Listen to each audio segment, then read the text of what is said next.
Oh, okay. All right. That's better. Good evening. Welcome to the September 7th, 2021 meeting of the Norfolk City Council.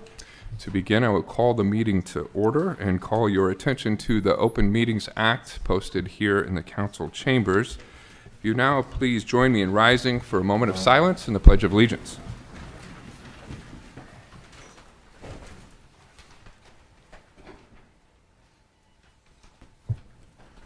Allegiance to the flag of the United States of America and to the republic for which it stands, one nation, under God, indivisible, with liberty and justice for all. Roll call, please. Granquist. Here. Arns. Here. Merrill. Here. McCarthy. Here. Murin. Here. Jackson. Here. Clausen. Here. Hildebrand. Here. Okay, with that, I will look for a motion to approve the consent agenda. So moved. Second. Motion second. If no discussion, please vote. All council members present voting in the affirmative. Motion carries. Would then look for a motion to approve the full agenda. So moved. Motion second. If no discussion, please vote. All council members present voting in the affirmative. Motion carries. Okay. That moves us to item number 25 on the council agenda under special presentations. And tonight we will hear a presentation by Tim Keelan of Hannah Keelan on the 2021 Norfolk Housing Study. Welcome. Thank you very much, everybody. My name is actually Keith Carl with Hannah Keelan Associates. Tim Keelan is unavailable for the night. I'm with Hannah Keelan Associates. We're a community planning and research consulting firm based out of Lincoln, Nebraska. We've had the good fortune of working in the city of Norfolk before and putting together an analysis of impediment study back in 2014, a city or community housing study in 2016, and also a Madison County housing study in 2019. The purpose of tonight is we've had the good fortune of being retained by the Norfolk Housing Agency with Gary Brett Schneider, as well as NeighborWorks Northeast Nebraska with Roger Natakal, to put together an update to that 2016 housing study. There were some specific components that were updated of that housing study. The handout that's in front of you is an executive summary of that housing study. So it's not the full study. The full study will be available. It's currently under review by the Housing Agency and NeighborWorks. But I'm just going to go over just a couple of quick tables tonight. I'm not going to take up too much of your time. It's basically a packet of information in regards to population trends and projections, as well as housing unit target demand. I'm only going to go over the first couple of tables and then give you kind of a lead-in for the rest of them, and then any questions or comments you have at that time, I'd be more than happy to answer. Table 1, though, talks about population trends and projections for the city of Norfolk, as well as the effective market area, which includes the Norfolk Micropolitan Statistical Area, which is Madison, Pierce, and Stanton County. And based upon proximity, we also included Wayne County as part of this. So it's kind of a 4-county area. That's what makes up your Norfolk effective market area, or your EMA. We do honor census data from 2000, 2010, and we do have the newly released 2020 population census data. It's kind of being released in different waves. There will be some more information coming out later in 2022, but we do have some preliminary population information that is included as part of this housing study. So for 2020, your population right now is 24,955. That's a 745 person increase from the 2010 census of 24,210. So your community has been doing a lot of work, a lot of housing development, a lot of housing construction, housing rehab. You guys are rolling. You're really rolling here, and the 2020 census data definitely shows that. 2021 projection is kind of based upon the trend of what you folks have done in terms of housing development, in terms of new populations coming in your community. It also includes the proposed annexation going on, which we make a reasonable assumption. There's probably about 280 households or housing units that are part of being annexed with this. And that might be kind of a conservative number, but we made a reasonable assumption that that's about how many housing units would be annexed into the community, making an estimate of about 2.33 persons per household. There's some more persons per household information that's part of the full study that you'll be able to review on your own time. But when we add in, those the annexation measures that we talked about tonight, and when we add in your trend of job creation, in-migration, and things of that nature, we anticipate your 2021 population would eclipse the 26,000 mark. 26,012. Once the annexation's all said and done, if that's the way the city moves. And then on top of that, we have a couple of different population scenarios. There's a low, medium, high, and a boost. The medium is your trend. If you continue to do what you're doing right now in terms of new housing development, job creation, and things of that nature, you're looking at a population of about 26,568, which would be about a 2.1% increase over the next 5 years, or an increase of 556 people. There is a high and a boost population as part of this handout as well, which is featured as part of a community growth initiative. So it's the trend of new jobs being created, it's the trend of in-migration to your community, but it also takes into account the creation of full-time employment positions above the trend. So anywhere from about 350 to 475 additional full-time employment positions being created in your community, as well as the securement of up to 3 to 5% of your current commuter employment population during the next 5 years. So people that live outside of the city of Norfolk that are commuting in to for their employment.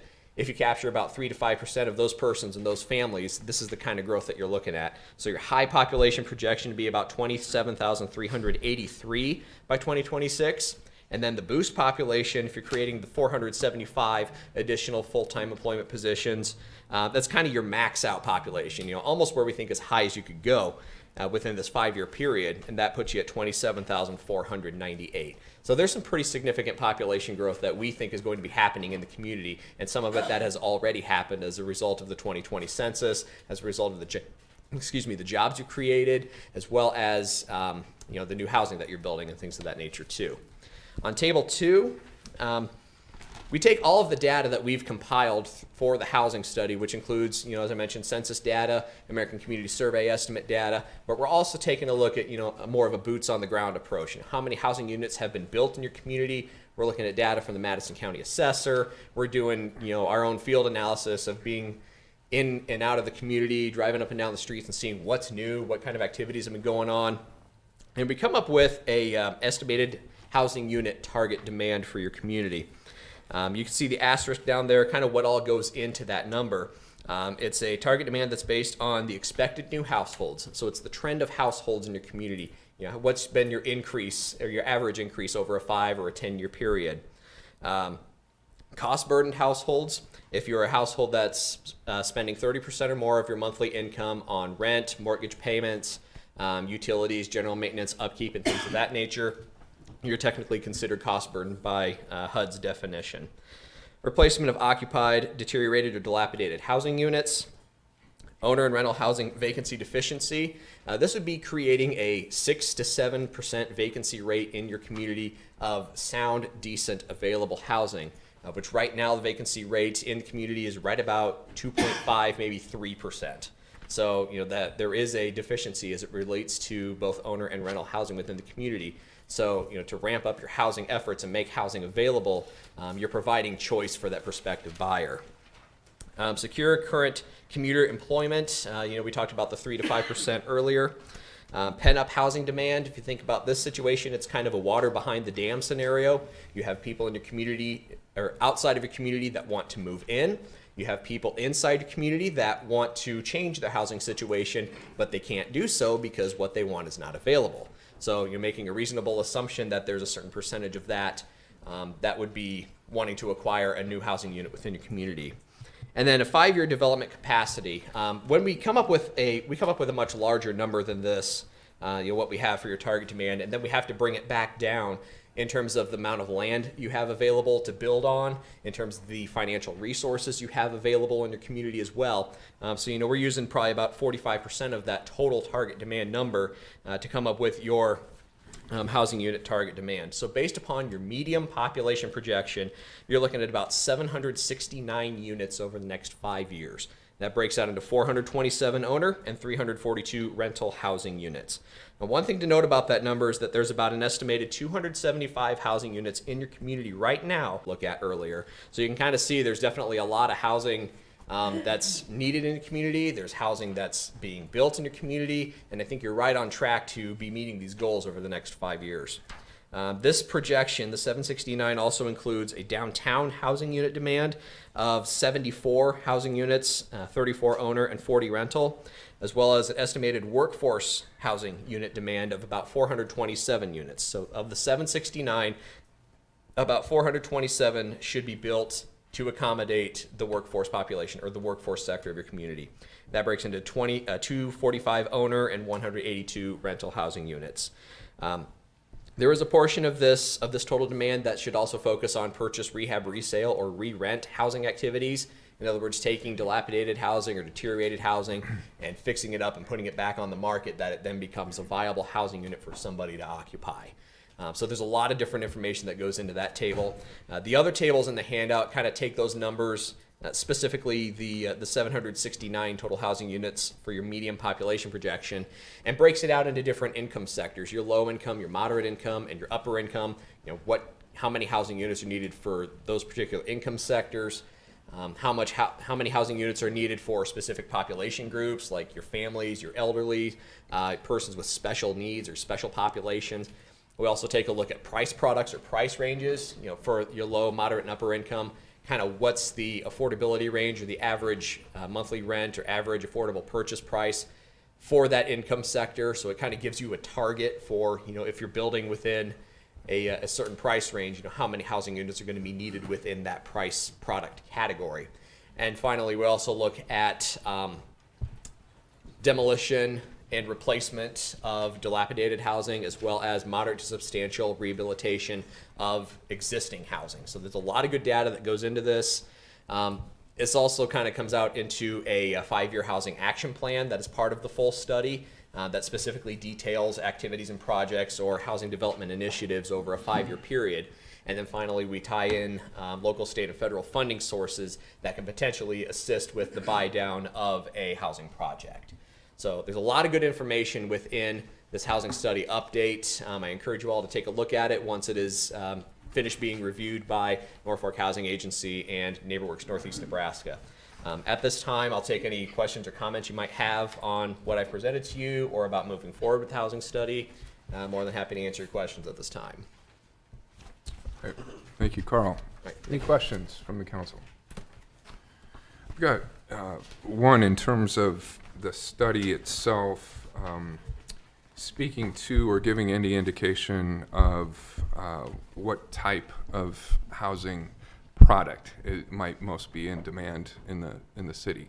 Mm-hmm. From recent trends, we're seeing high demand in smaller unit, higher density type housing. Did the research here touch on any of that or give any indication of that? Yeah, it did touch on specific housing development initiatives, and you'll see that in the action plan. There's a number of initiatives about multifamily housing, about single-family housing, and then different funding programs that are available in the state, like the Credit to Own or Crown Housing Program through Nebraska Investment Finance Authority, as well as housing to serve the immediate housing need. So you're looking at more dense type developments like infill development, accessory housing, things of that nature too. Just a couple of different initiatives, and you kind of get to pick and choose from this action plan which ones you want to target and which ones you feel are the most critical need for the community. So it does kind of have that breakout in terms of those types of units and how many should be constructed within a specific project. Carl, we did a housing study about 10 years ago, 10 or 11.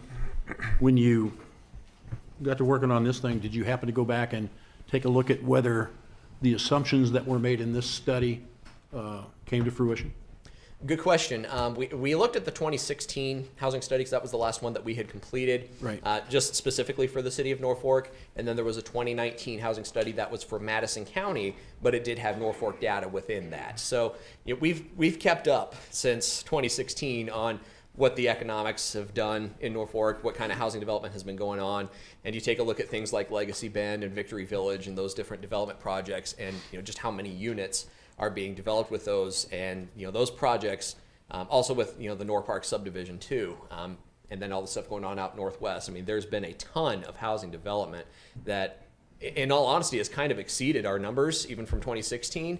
So we might actually be just slightly conservative in our target demand, just because you folks have really ramped up in building housing and bringing housing into your community. So if I were to take a look at the last housing study, the 2016, I would say you've exceeded those numbers, and I'd say you're on track to exceed the ones from 2019 as well. Thank you. You're welcome.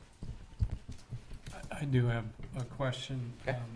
I realize this could be a moving target, but what's the current occupancy rate that you've got going with these, with this new development?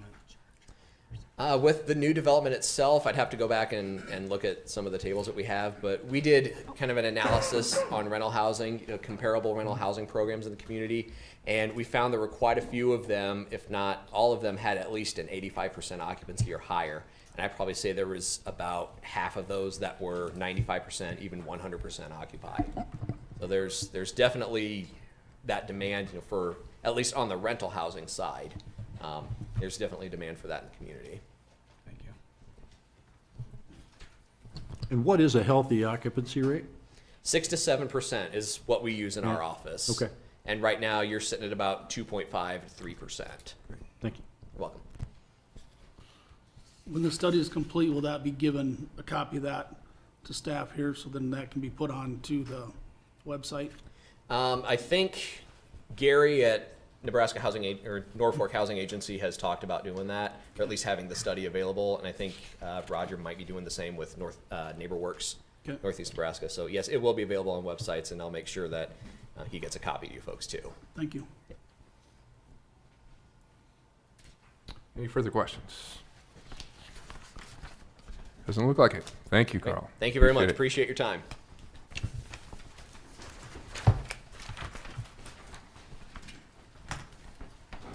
Okay, that moves us on to number 26 on your council agenda, the public hearings and related action portion of tonight's agenda. I will open this public hearing to consider a grant application to the Nebraska Game and Parks Commission from the Land and Water Conservation Fund program in the amount of $300,000 to be used to install an artificial infilled grass surface to the infield and bullpens of the Veterans Memorial Park baseball field. And to kick off this public hearing, I think we hear from Jan Merrill of the Northeast Nebraska Economic Development District. Jan. Thank you, Mayor and Council. Yeah, the City of Norfolk is requesting $300,000 from the Nebraska Game and Parks Land and Water Conservation Program. And it will be used for the infield replacement artificial turf on the infield and the bullpens. The total project cost is right at $600,000, and the City of Norfolk is going to supply the $300,000 in match. Okay. Any questions on that, Council? Okay. Thank you, Chair. Thank you. This is a public hearing, so anyone wishing to make comment can do so now. Hearing and seeing no one, we will move on to item number 27. And I'm sorry, I failed to close the hearing officially. We'll close the hearing and then move on to item number 27. And I would look for a motion to consider resolution number 2021-35 approving a grant application to the Nebraska Game and Parks from the Land and Water Conservation Fund program in the amount of $300,000 to be used to install an artificial infilled grass surface to the infield and bullpens of the Veterans Memorial Park baseball field. I'll make a motion for consideration of resolution number 2021-35. Okay, motion and second. Any discussion on this, council? Comments or questions? Okay. Hearing none, please vote. All council members present voting in the affirmative. Resolution number 2021-35 is adopted. Okay, moves us to item number 28. And I will open a public hearing to consider areas of proposed annexation to amend the corporate limits as authorized by section 16-117 Nebraska Revised Statutes 1943. So we will open this public hearing. Before officially doing that, I do want to, because we have several people in the crowd tonight, and I think this is probably the item you're all here for. So we are going to establish a few ground rules in order to have an efficient, orderly hearing in which every speaker who wishes to speak can be heard. So in order to do that, we would ask that individually, when you come forward to speak, there's a form on the podium. We will ask you to write your name and your address on that form. And in terms of keeping this meeting from going till 3 a.m. in the morning, we are instituting a time limit of 5 minutes for each testifier. So we will indicate at the 4-minute mark when you have 1 minute left to go, and then Brianna here will raise a yellow card indicating 1 minute left, and then when 5 minutes has expired, the orange card, time has expired. So thirdly, we will govern this proceeding with Robert's Rules of Order, and the key word there being order. So I'd like to avoid having a repeat of some of the things that happened at the Planning Commission here a couple weeks ago.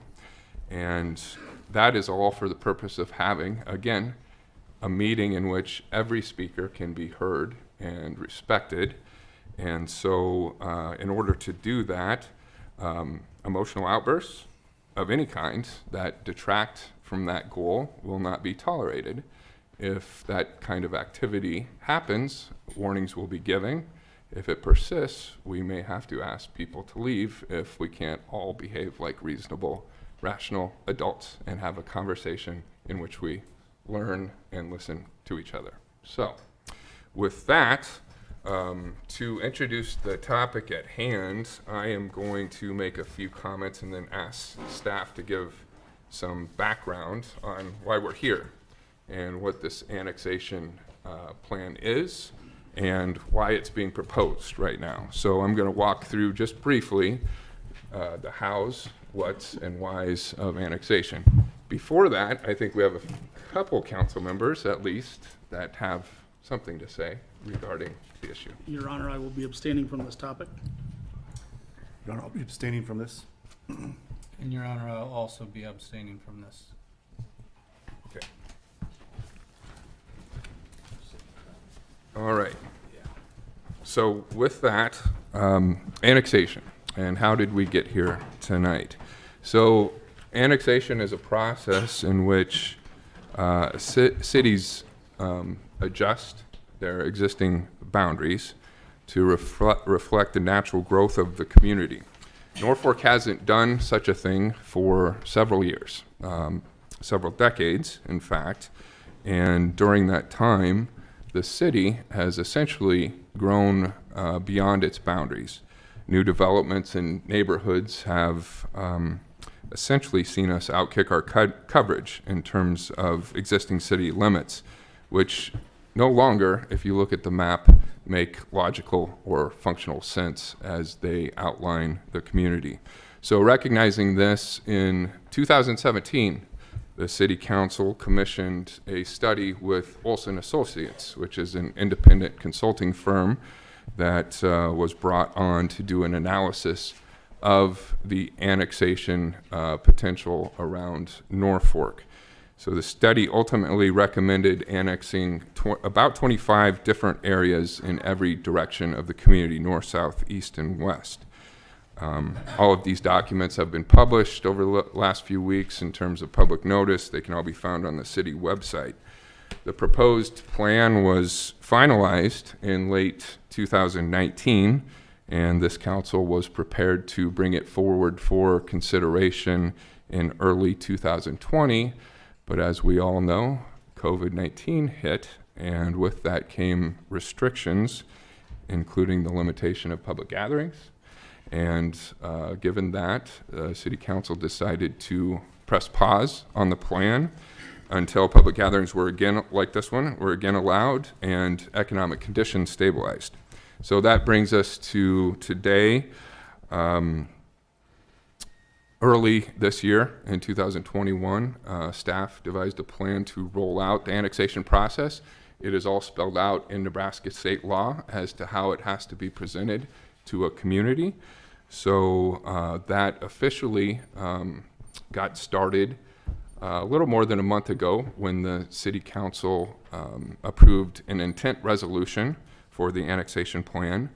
Then the Planning Commission held a public hearing on the plan itself and approved that moving forward. Each of these steps were noticed to the public by letters. 3 different letters have been sent to the affected property owners. We also held a public house open forum at the library last week, 2 weeks ago?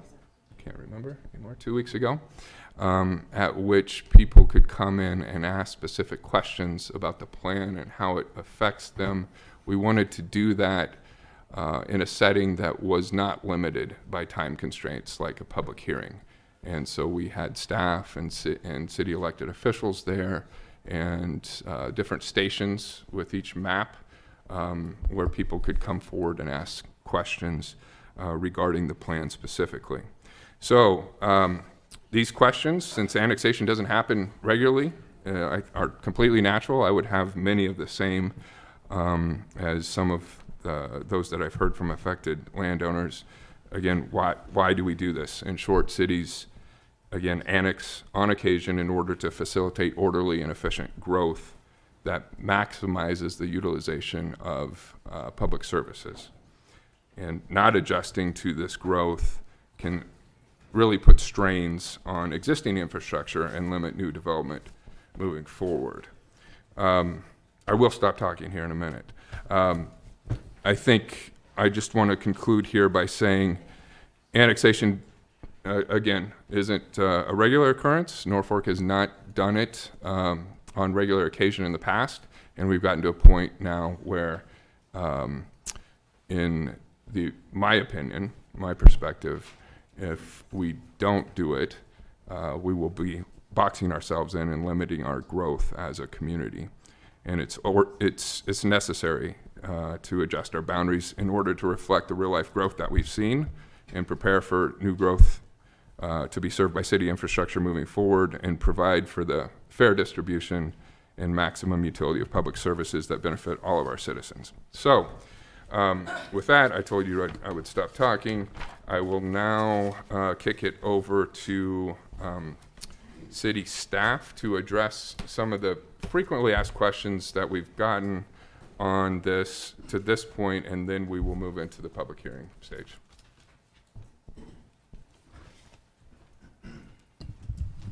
Thank you, Mayor and Council.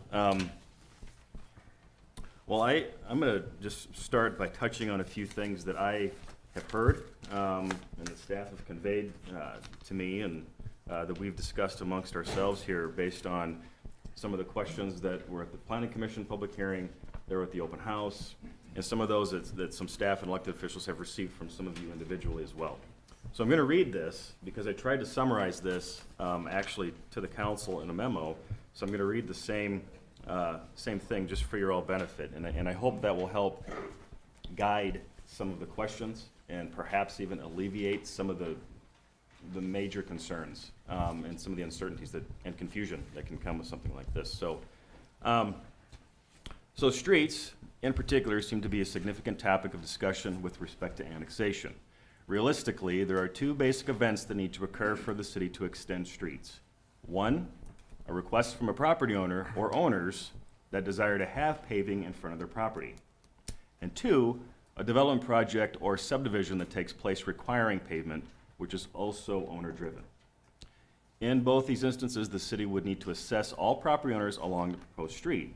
With regard to that assessment, 51% of the property owners along that can stop it. So before the city would even could even move forward with an assessment project for a new street going in, if we don't have at least half the people in favor of doing it, we wouldn't do it because we couldn't legally do it. You can protest it. I'm almost done, sir. I mean, we'll open the floor for questions. I want to finish here. The primary instance where property owners can't protest and stop a paving project is in the case of gap paving. The city of Norfolk has done a couple of these here in the last number of years.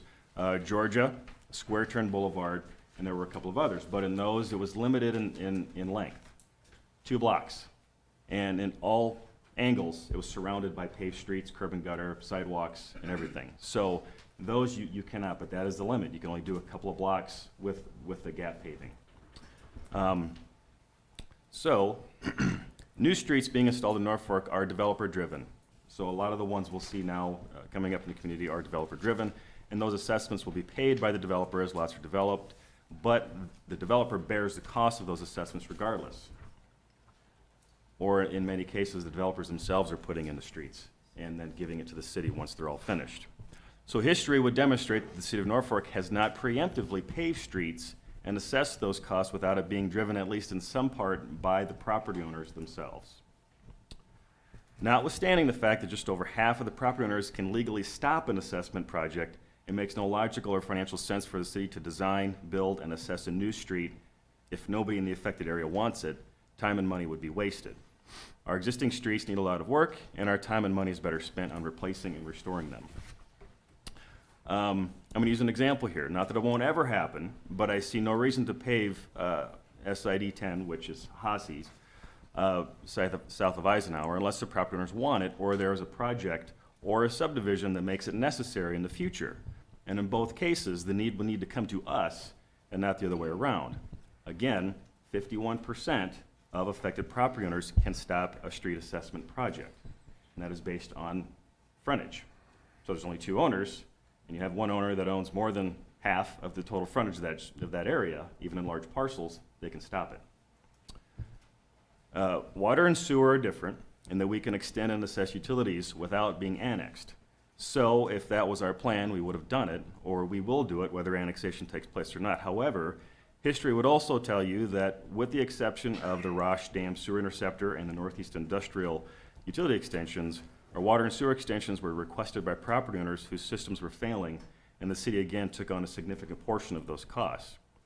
I want to remind the council and everybody in this room that these projects are costly for the city as well, and we don't just haphazardly install infrastructure without a need, a request, or a plan in place. And the most important thing I would want to reiterate here is that any of these projects would need to go through city council approval and a process for that to even happen legally. They can't just happen overnight. The council needs to approve it. There's resolutions, there's ordinances, there's budgets that need to be approved, and a lot of discussion takes place through that. Now, sidewalks. Simply put, and I don't know how much more simply I can put this, there are many areas in the core of the community that lack proper sidewalks to schools, healthcare, amenities, services, and many of those are gap sidewalks.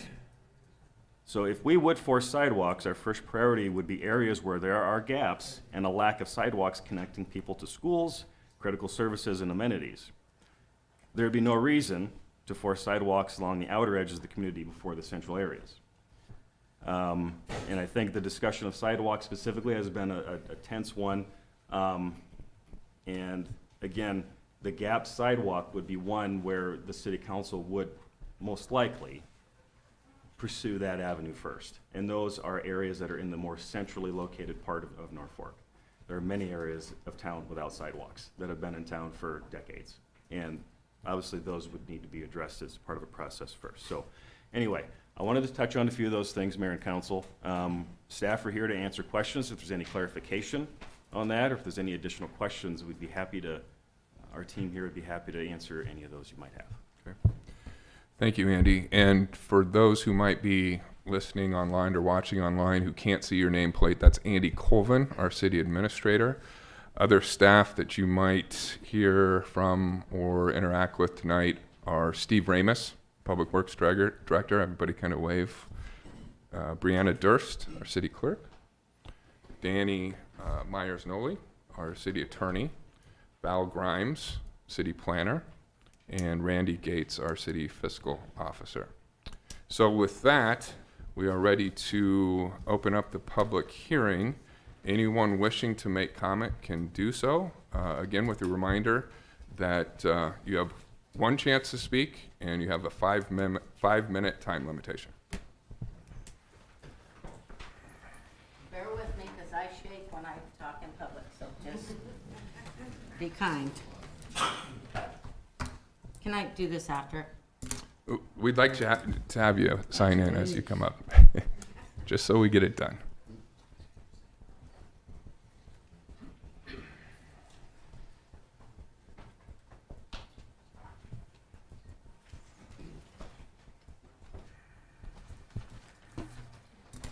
Okay, now these are in the form of questions, but for time constraints. Can you state your name for the record? Oh, Julie Thompson. Thank you. I'm one of the residents in the Hosie's Acres.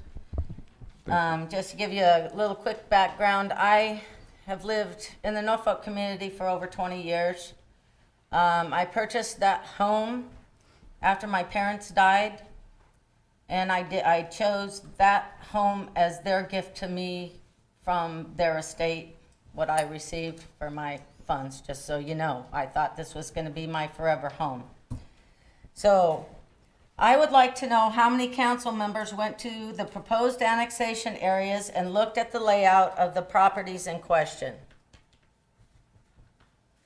How many council members spoke with property owners in the proposed annexation areas?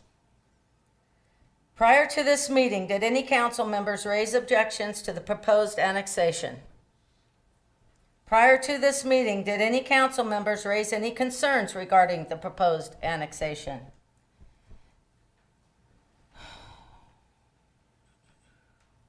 The meeting at the library, as all these types of meetings I have been to, was just for show, and it was designed to separate us all into small groups. This is called divide and conquer and takes a large group of people and breaks them up to lessen their power. This is also a way to placate and appease people and tell everyone what they want to hear without anyone else knowing what was said until after the fact. It wasn't about listening to any concerns. It was my understanding that this is the first meeting of the council has had in order to vote on the proposed annexation. If that is true, then I find it very disturbing that the city engineer, who doesn't even live in Norfolk and has no real skin in the game except to collect a paycheck from Norfolk taxpayers, announced the city's $3.25 million in street improvements for fiscal year 2022. In the article in the Norfolk Daily News dated Wednesday, September 1st, 2021, it states that there will be work on 25th Street from Benjamin to Eisenhower Avenue. However, not all of 25th Street is annexed at this time. I will refer everyone to look at the annexation exhibit 1.2, which clearly shows that there is a big section of 25th Street included in the proposed annexation. In my opinion, this council has already determined what the proposed vote on the annexation will be. It makes a mockery of how our local government is intended to work and clearly shows that the council has had no real interest in anything or anyone affected by this has to say. This proposal has been rushed through and was done so for the council to do it the bare minimum of what is required to push their self-serving agenda through. There is no reason to do this large annexation currently, simply because there is plenty of property well within the city limits in which to develop into housing. Why is the city, as built now, not generating enough wealth to maintain essential infrastructure, so much so that you are looking outside the city's boundaries to solve the problem? Why aren't the large companies located well within the city boundaries being annexed? Why is the current tax burden being placed on residents simply because the city wants to garner approval from big companies by offering them tax breaks and incentives and giving them special treatment? It is very disconcerting that a group of people can gather informed thoughts and opinions and predetermine an outcome that affects the lives of so many people, all the while showing absolutely no regard for the people affected. After this debacle, this council will forever be known for being the cause of elderly people and others on fixed incomes and other circumstances eventually being forced out of their homes because they will no longer be able to afford them. I'm not sure what has happened to the human equation in making such life-changing decisions for people that you have clearly no interest in helping or enhancing their lives. The citizens of Norfolk, including myself, need to take part of the blame for where we are now. Simply because everyone has been complacent and trusting in our city leaders that, unfortunately, were trusted to do the right things for the people they represented. That gave rise to a council and mayor who got bold over time and decided that whatever was in the interest of the township was enough, and that the citizens and their concerns and apprehensions no longer warranted any consideration. There are times when people trying to do bad things to good people, the universe has a way of unleashing karma in order to level the playing field. It is my hope, and I mean this sincerely, that none of you, your parents or grandparents, must ever fight for your home or your right to live in it. And if you choose your forever home and property, you are able to stay in it. It is my hope that you, your parents, grandparents, or other people you know and care about never have to live in fear of when the day is coming that you will be forced from your home and constantly worry about how you can find a way to keep your forever home and property so that it is affordable to you. It is my hope that there are members on this council that possess critical thinking skills, enough to question and be concerned for the people involved. I would ask this council to reject this mass annexation at this time, as there is absolutely no solid reasoning that can be shown to warrant such an action. Thank you for your time. Thank you, Julie.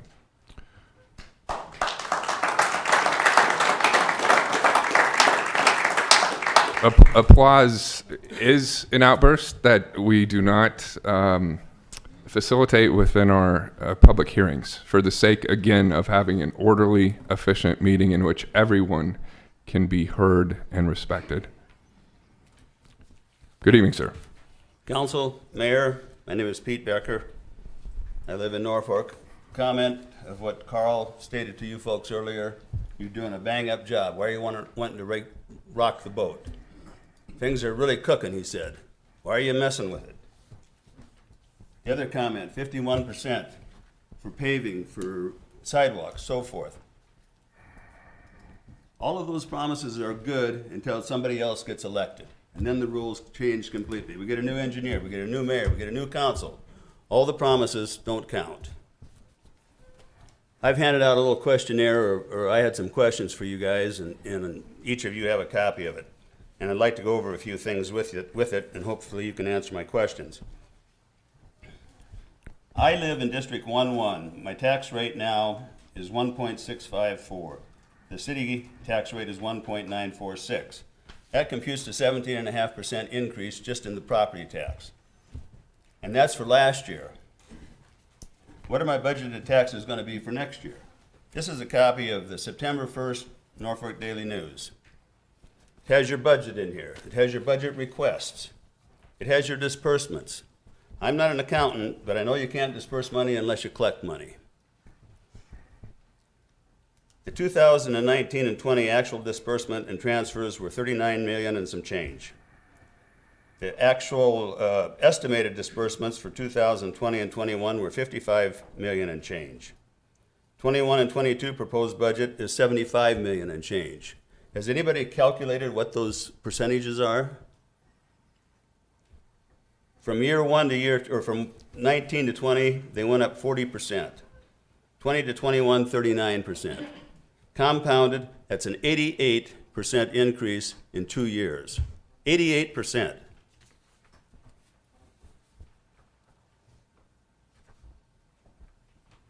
I'd like to have somebody be able to explain to me how you can afford to sock people 88% increase in 2 years. And I could be missing some numbers here, and I'm sure Randy could answer the question at some point in time. But it seems a little bit ridiculous. How much money do you guys need? 88% in 2 years? I mean, that's off the charts. My next question I have for you, and I gave you copies of this, is why are you asking the people of Newman Grove, Meadow Grove, and Enola, and every farmer, every citizen in the county to help you pay for your River Point project, the North Fork River restoration? Can anybody answer that? Why are you asking everybody in the county to help pay for that?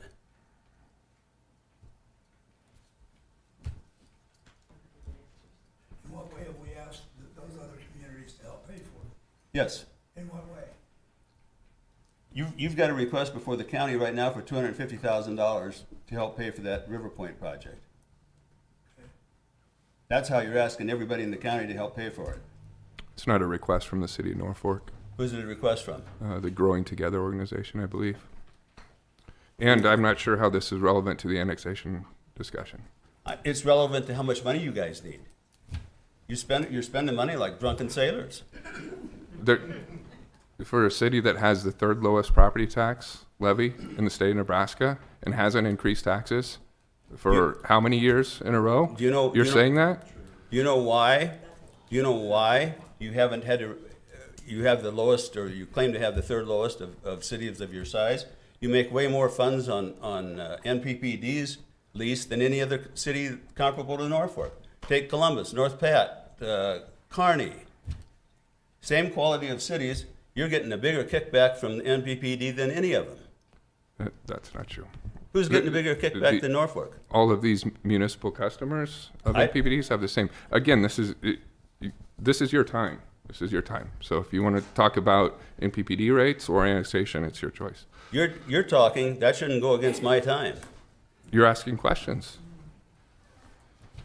I'll get to the end here pretty quick. Don't you guys feel a little bit guilty when you go to Lincoln or Omaha and use their streets, go to their library, stay overnight? What if you get in a wreck in Omaha, Nebraska? You're going to get police service, you're going to get hospital service, you're going to get fire service, and you're not paying anything. You should drop a couple $100 in a kitty every time you go to the cities.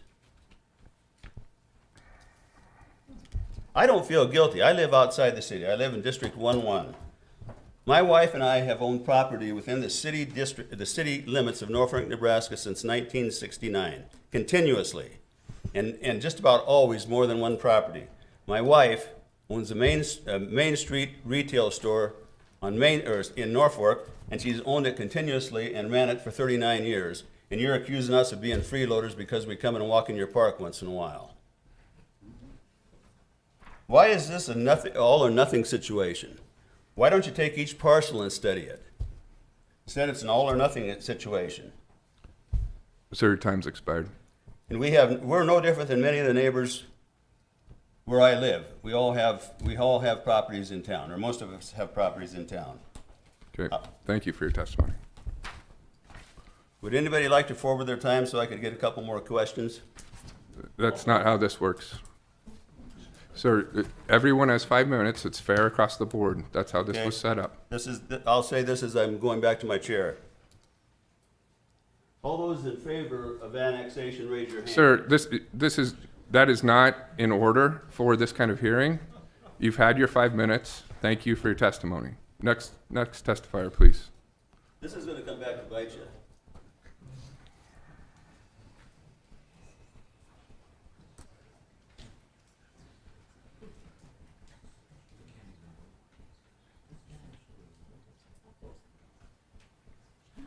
Good evening.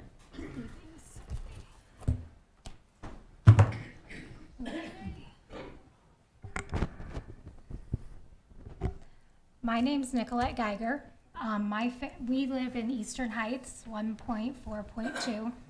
My family's lived in Eastern Heights for 15 years. Many of our neighbors have lived in our neighborhood for over 35 years. I know some people over 40.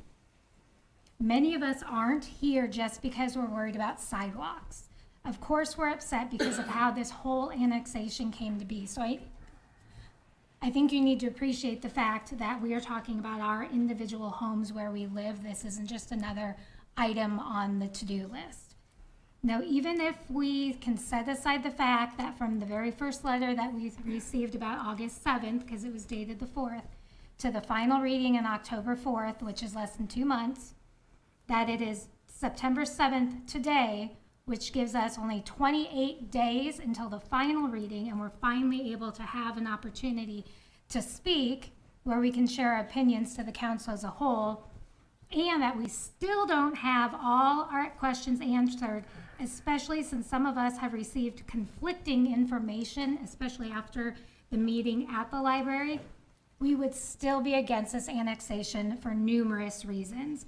The timing doesn't matter. We're talking about our homes. Our neighborhood met, and most of our, everyone who came to our meeting was against it. We circulated a signing sheet. 76 homeowners in our area do not want this annexation. We fare better than some of the areas, and we still don't want it for numerous reasons. The reason for this annexation was because of the growth of the city. We currently have a steady 10% growth since 1990. Now we're wanting to spike it above 25,000. Also, why is this an all or nothing plan? I'm not going to stop there so I can get the rest of mine in. The city has not grown in every direction. Eastern Heights itself has not and cannot expand unless we go into Stanton County, and it's still not clear whether or not how that would even take place. Highway 35, East Norfolk Avenue, and Suburban Acres, our other three borders. We own the only open land in the neighborhood of 10 acres. We have no plans to develop that. It's illegal to annex for taxes only. And here we are worrying about bringing people to the area while we're already ignoring those of us who currently live here and want to be in this area. If we wanted to actually live within the city limits, we would. Now, Commissioner Spray told us that everyone in the city wants to welcome us into Norfolk. I would love to see the data backing that claim up, because if the residents were actually educated that live here, they would know that the city will not be expanding police services, road maintenance, and snow removal despite the addition of homes and roads. As of 2019, there were 39 patrol officers. That was a rate of 1.58 per 1,000 people. The Nebraska average is 1.88. We are already well below the average, yet we are going to be annexing all these other properties. We're not going to be adding any police. And also, there's a nationwide problem finding applicants, so you can't just tell us, well, we're just going to add police officers. That's not a guarantee you can make. Let's also think about this.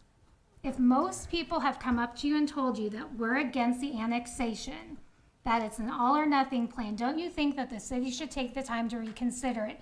Look at the different areas, talk to the people, get more information, or even just slow this process down. There's a lot of anger from us because we don't have the information. And then we're placated with saying there's a public hearing when all it is to match maps. Then we have the meeting at the library where I had a whole list of questions and we couldn't even hear the answer of the person in front of us asking a question. Complete waste of time, but the city's able to say, hey, we did it. When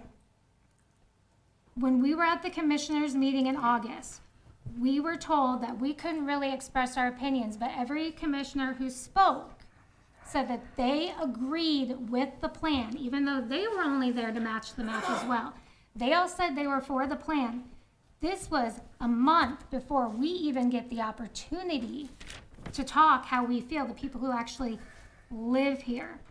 We will continue to fight this. People are going to lose their homes. People who have provided in this city for over 40 years plus are going to lose their homes. Now that's something that everyone needs to consider. There are more negatives, but obviously I can't get to them all. If there's that many negatives in a plan, then I think it needs to be rethought. Thank you. Thank you, Nicola. So the questions that are asked during your testimony, we are marking those as we go. So Okay. for purposes of not taking up your time during the testimony, we as a council and elected officials and staff will try to address those at the end. I Okay? appreciate that. Thank you.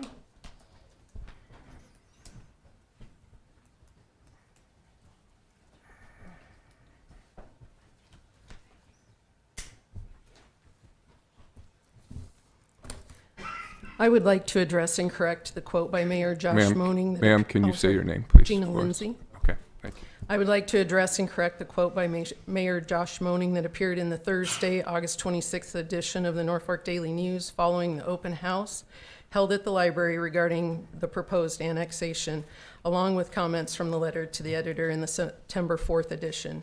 Mayor Moaning is quoted as saying, as areas just outside the city grow, the people living there get the benefits of city services such as police, fire and rescue, and streets, but don't pay taxes to the city.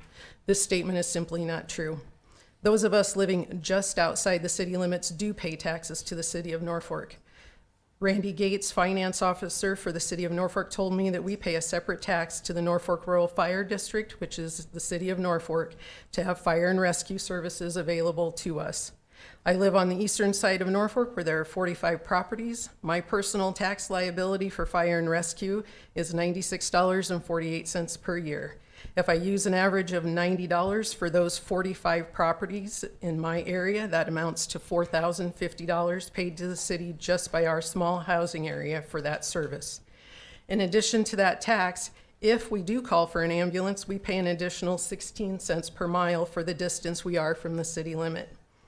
I verified with faith at the Norfolk Fire Department that in the past year, there have only been 5 fire and rescue calls to our housing area and only 15 calls in the last 5 years. That's an average of 3 calls per year. We have paid approximately $20,000 to the city of Norfolk for the availability of that service over the last 5 years. I have talked to property owners in each of the 4 areas affected by the proposed annexation, and none of those areas are patrolled by the Norfolk Fire or Police Department. Those areas are all patrolled by the county sheriff. The city street department does not provide any services to us either. I spoke with Ann Pruce, Madison County Clerk, who verified that those of us residing outside city limits pay an additional county tax that provides for snow removal and any street repairs or maintenance that may be needed. This was also verified by one of the board members of the SID that I reside in. I also pay a double water rate to have water and sewer service. The sales tax that supported the expansion of the library was paid by everyone who bought anything in Norfolk, which is all of us proposed to be annexed. Based on my explanation, it shows that those of us outside city limits are not placing any strain on the existing infrastructure, and we are paying our fair share for those services. An additional concern I have regarding the approval or denial of this proposed annexation is the fact that those of us who are directly impacted have absolutely no representation or voice in the matter. I was told that if we are annexed, we would then have representation. While that is true, it certainly does not apply to this particular situation. It would be far too late for that. I asked why those of us who live in a SID couldn't have one of our SID board members appointed and allowed to be our voice in this matter. I was then told that that had never been asked. Has this option been explored any further? I doubt it. During the American Revolution, it was stated no taxation without representation. Taxation is certainly not the only issue that the proposed annexation relates to, but it is one of the issues. Where is our representation? Except for one small area of the proposed annexation, all property owners will see increased taxes. My personal taxes will increase a little more than $800 per year before the increase that is set to take effect. The decrease in my water rate that is being touted as a benefit will certainly not make up the difference in the increase in taxes. The mayor refers to fairness. Is it fair for a decision to be made about us, for us? I was told by one city councilman that we should want our kids to stay in Norfolk once they are grown, which as a parent I can agree with. His point was that we need to expand the city limits to allow for more room for people to live here. Both of my children did decide to stay in Norfolk after college graduation. Both of them also recently purchased houses outside of Norfolk due to the higher cost of housing within Norfolk, and I completely understand and support their decision to do so. I don't think the desire is for our kids to want to come back to this area and then live in nearby communities by causing overpriced and overtaxed property in Norfolk. Thank you for your time, and I ask that you really listen to those of us voicing concerns and offering suggestions tonight, and give serious consideration to the far-reaching consequences before you cast your vote. Put yourself in the shoes of those of us who are in the areas proposed to be annexed, and I ask for my right of representation to be honored. Thank you, ma'am. Next testifier.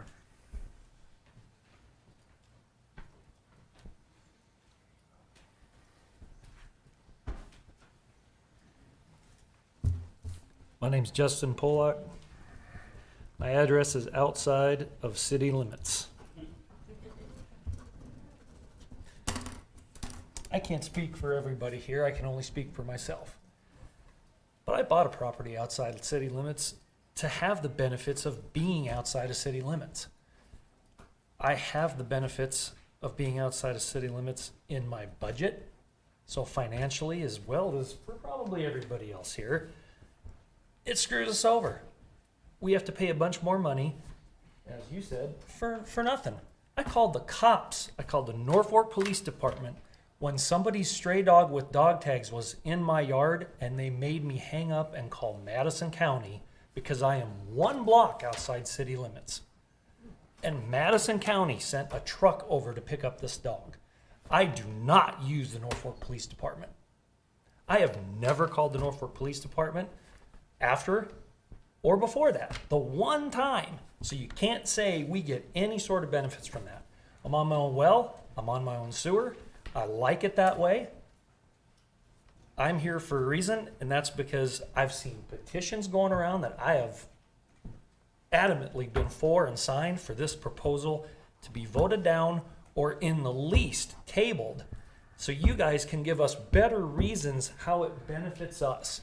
I don't think anybody in here thinks to get any benefits from this.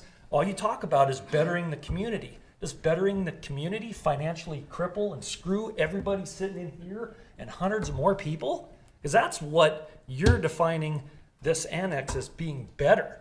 But nobody here thinks it's better for anything. If I don't need the community's police department, if I don't need the community's snow removal, if I don't need the community's fire department, I'm all on rural stuff. That point's been proven by the dog phone call. So you can't come out here and sell this to everybody that it's a big, awesome thing for the city of Norfolk other than money. We don't get anything other than a bill when we get annexed. So please, put it through your mind to either table this to prove its worth to us or vote it down. It's ridiculous. Sir, can I ask you a question? Yeah.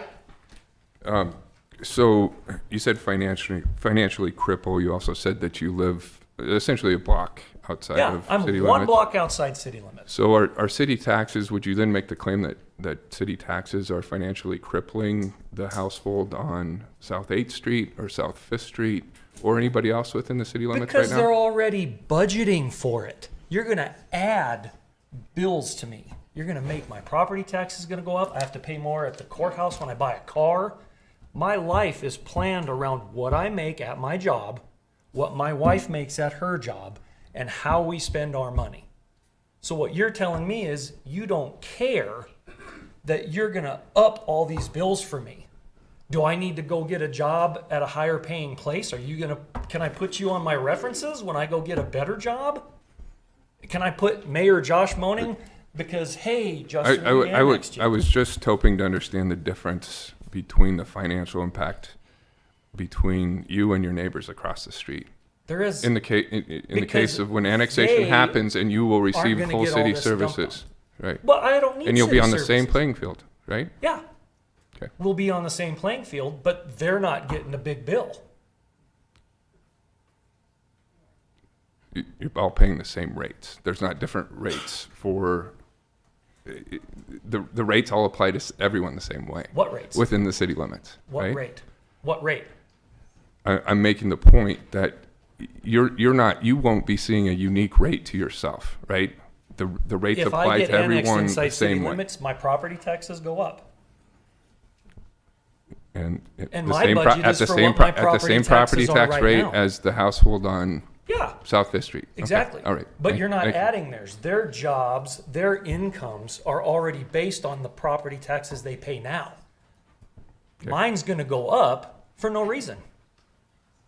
That's the point. You can All right. argue Yeah, semantics all day long. For interest of hearing from other people, we'll move on and address some of these things that have come up in frequently asked questions about this process. So, thank you. Yeah.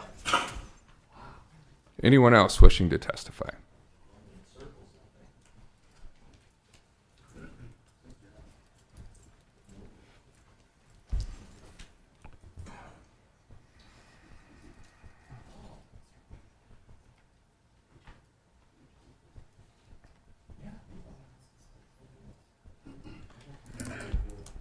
Hello, Mayor and Councilman.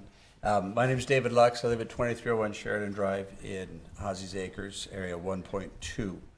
And so I understand and appreciate your efforts as public servants. And as I understand public service, that means your job is to look for the best interest of the people that you serve.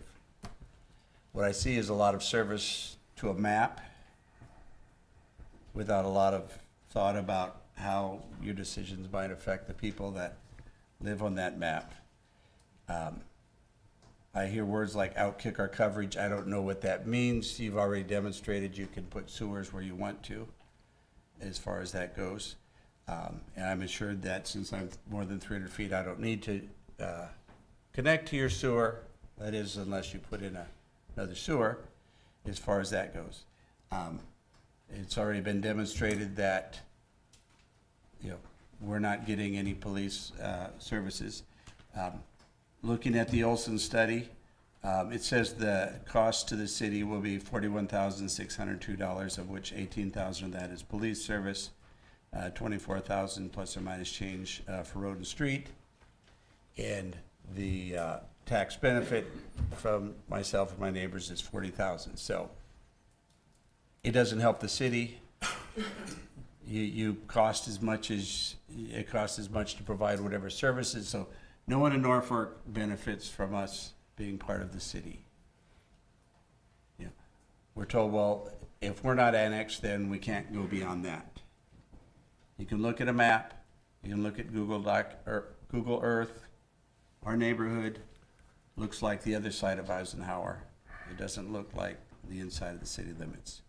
So it looks to me like you're more concerned about your footprint than it is about the city that you tell me, the people that you tell me you serve.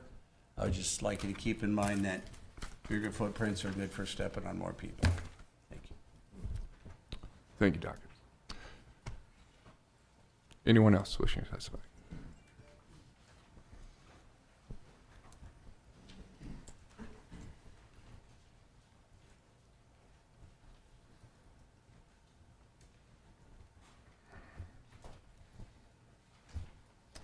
I'm Carol Lyon, and I live in Area 11.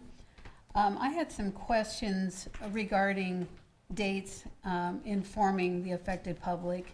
I also have a question about sales tax, but I felt a little bit blindsided by all this when we just, the mailing, I believe, went out on August 4th. We may have received it August 7th, but it seems like such a short time frame to be able to absorb all this. I did pull off the 2019 Norfolk Boundary Study, and this happens to be the 2021 updated edition, Exhibit B.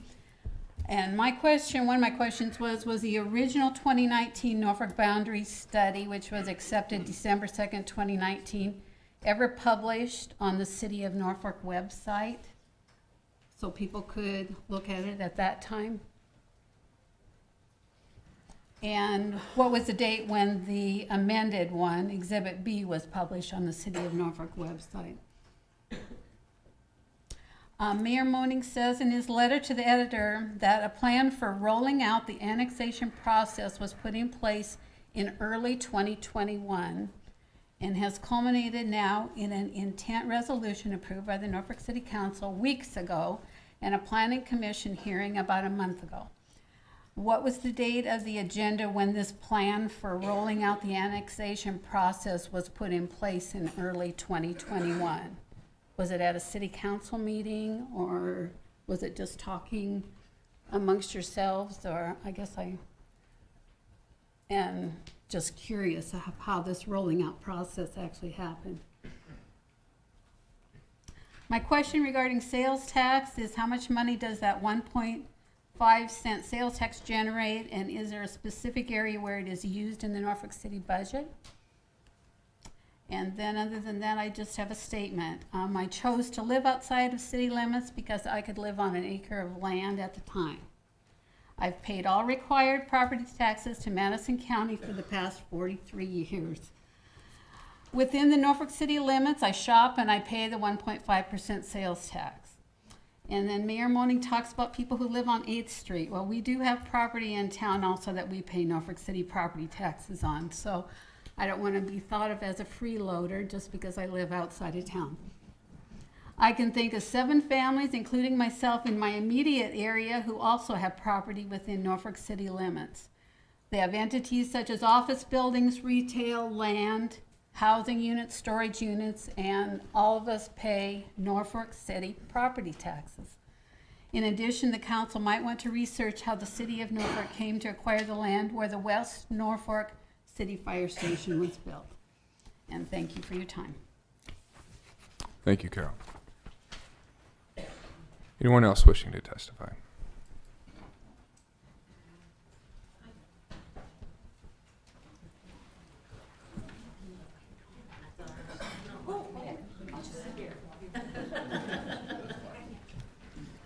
My name is Stan Rogge.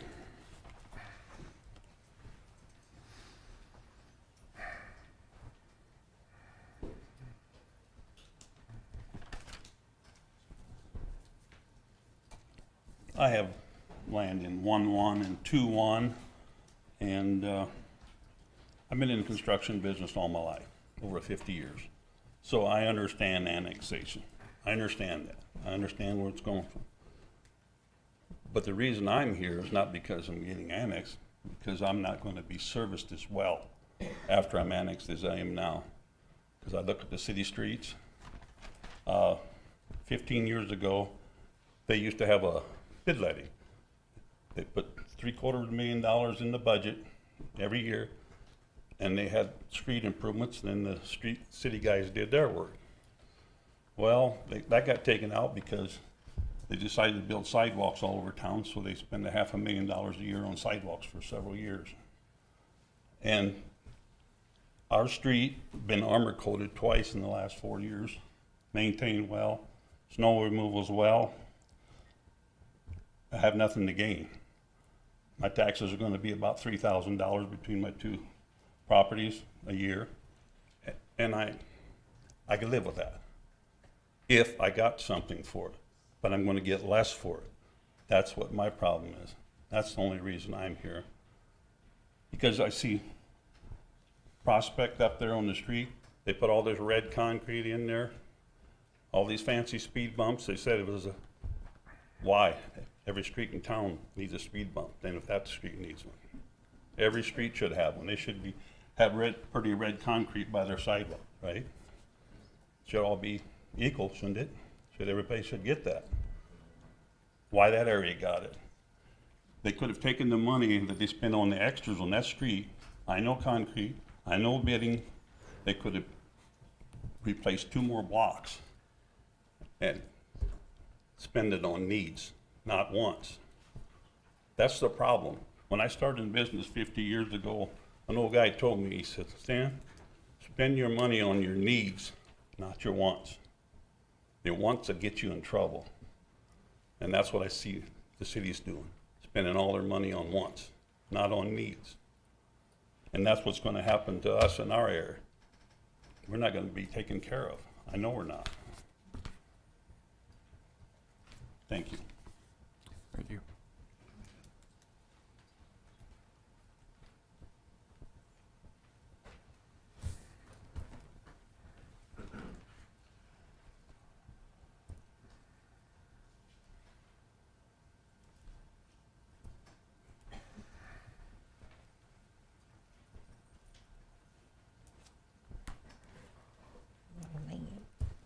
Bonnie Evening. Baumgart, 2201 West Eisenhower. I have a question, if I can, for Steve here. Can I ask you something? Is that permitted? No, it's on a map that we couldn't see at this one meeting. And he had, you know where we live, Steve? You had some areas in green. I just want to know, what did that mean? For development, you had some areas in light green. We couldn't see it at that one meeting. The areas in green were areas, we're just showing where there had been development over time in the peripheral areas surrounding the city limits. So there's no plans for development in this area that you want to annex in, is what my question is.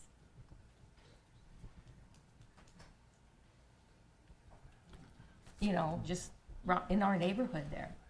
Yeah, I'm not sure whether there is or isn't plans. But that's, for annex. I guess that was my question, if that's what that green meant, that there's going to be development. No. No, the green was just showing over the last 20, 30 years, development outside of city limits. Okay. And then, I know this is about annexation, and we had it with sewer and stuff, which cut through our property, cut it straight in half.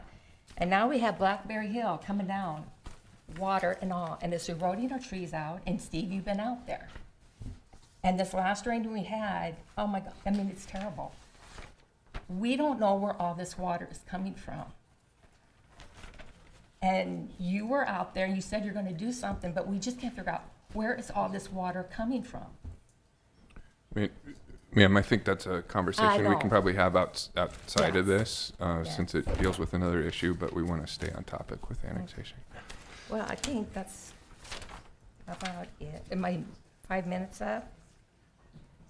But just like us, me and Mike come up here to find our place to retire. It took us a year to find a place. We cleaned it up, and now it's just, my daughter said, what did you guys do if it wasn't the sewer? Now it's this. And now I seen in drawings, you want to put some kind of a bike trail in our backyard. Where is that fair? You know, we pay our taxes, and our taxes have gone up big time. And now what's it going to do to them now? But that's all I gotta say. Thank you. Anyone else wishing to testify?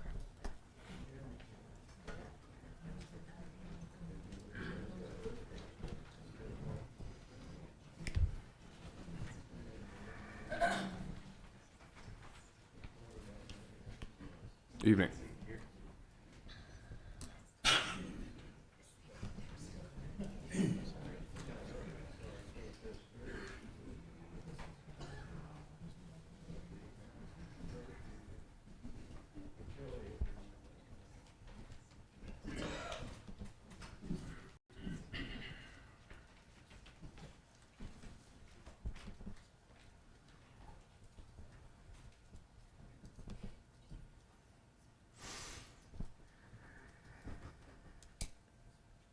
Okay, my name is Brad Brooks, and I live at 2204 Highland Drive in the city of Norfolk. And I've attended every city council meeting, every planning commission meeting, every meeting that has been held on annexation for probably the last 2.5 to 3 months. And I can probably count on these two hands the people that are in the audience tonight that have showed up at any of these meetings. We had a meeting on the 1 and 6 year city street plan. About a half dozen people showed up. There was a meeting this morning on the budget for 21-22. How many people outside of the city council, the city staff, the press showed up? I counted 2, me being one, and I didn't talk to the other gentleman, so I don't know what his concern was. But I am really frustrated with the fact that people get up here and they say, we haven't heard anything about this. This has been going on for almost 4 years in one form or another. It's everybody's responsibility to be civic-minded enough to pay attention to what's going on. This NIMBY stuff that's always going on, and for those of you that don't know what that means, is not in my backyard. Well, it's in your backyard. Progress is not free. I'm sure that there's very few people here tonight that are not interested in seeing Norfolk be all the more progressive than we are now. And to hear some of the complaints, and I guess I don't know how else to describe them, from people who don't bother to inform themselves, don't bother to look at things. I would ask, how many of you people have availed yourself to library services, Tahazuka Park, Johnson Park, the YMCA, Parks and Recs? How many of you actually work in Norfolk And how many of you utilize Norfolk streets? At the end of the day, if we're going to be progressive, we have to plan for it. And it's not, as some people have described, as willy-nilly. That's not it. It has to be organized. There's rules, there's regulations, and as near as I can tell in the last 2 or 3 months attending these meetings, and granted, I'm retired, I've got some time on my hands, I can do that. Some of you may not be able to, but I don't think anybody's overstepped their bounds. And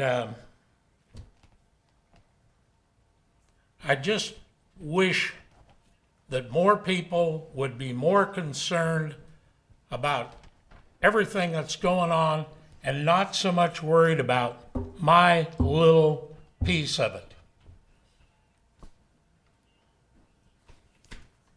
And I thank you for all your time, all your effort, and have a good evening. Thank you, Mr. Brooks. Anyone else wishing to testify?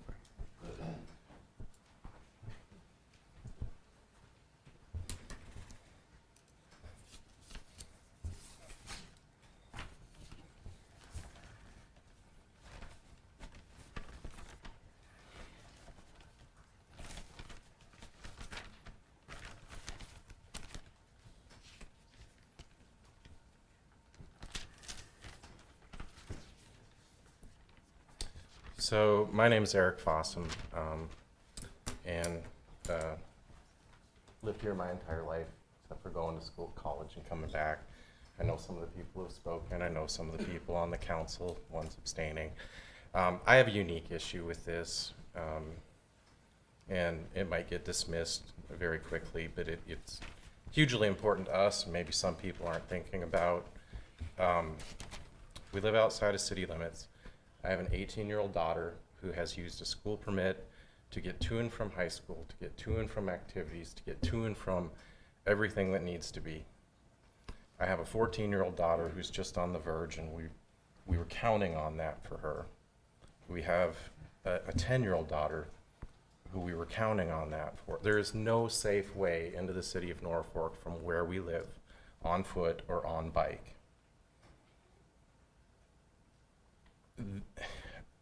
This is, I realize this is probably a concern unique to me and the age of my kids, but it's certainly something that wasn't planned for by us.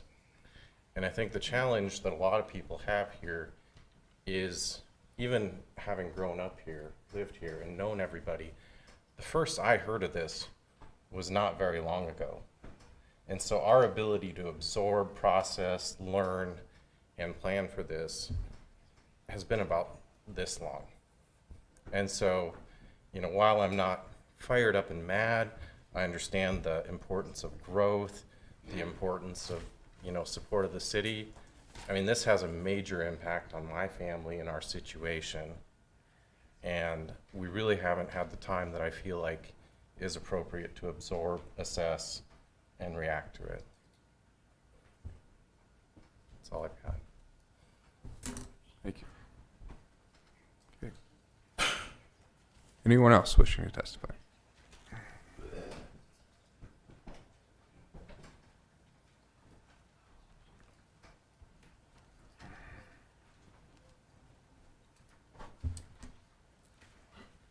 See if I can talk and write at the same time here.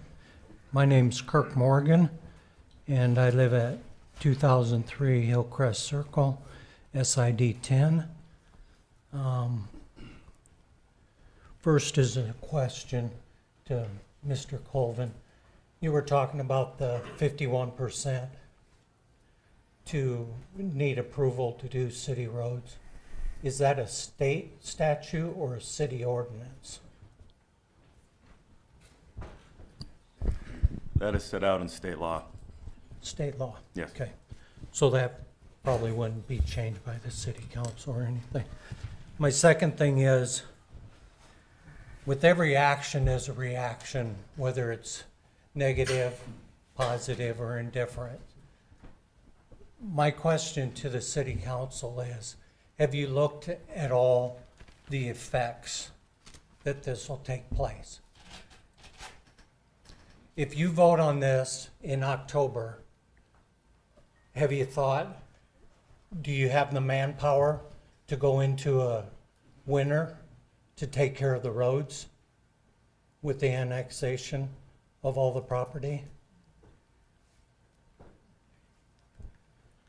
Is the city council going to grow in number? You're going to have more citizens to represent. So does the city council grow?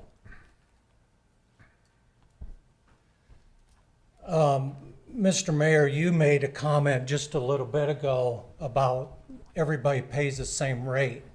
I don't have the paper on me, but some of the paper that came out, the SID's numbers, what it would cost me versus another SID was not the same. And I don't understand that, why my house per 100,000 would be more than somebody else in a different SID per 100,000. Mine would be more.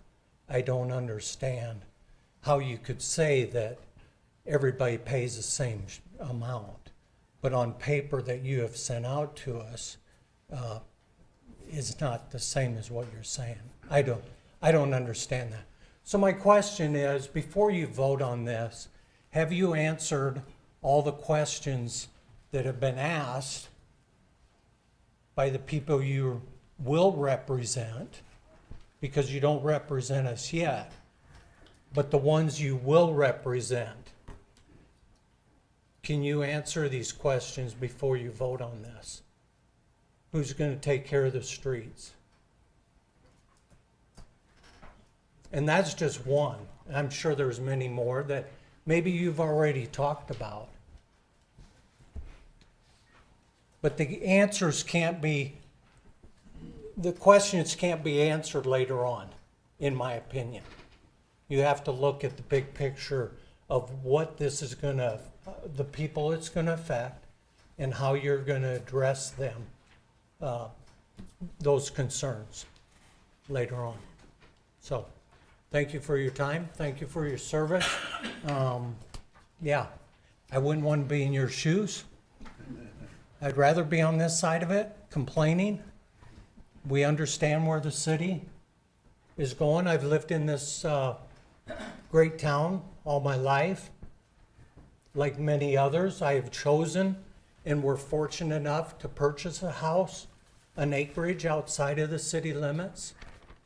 And it's not so much that we don't want to necessarily get annexed in and see the city grow. It's just that we have questions, and this is moving pretty fast.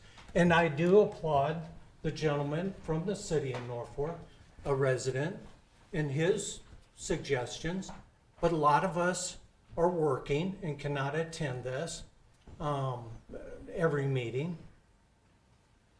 But I do appreciate his candor on a different perspective. But I think more questions need to be answered before we move forward. So thank you for your time. Thank you.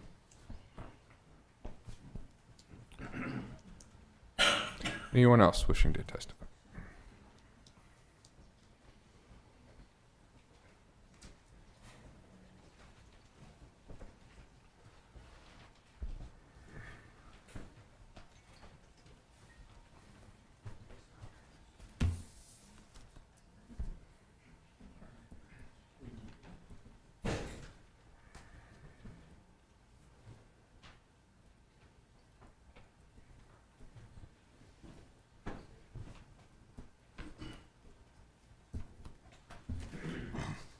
Okay, my name is Jim Lange. I think quite a few of you know me.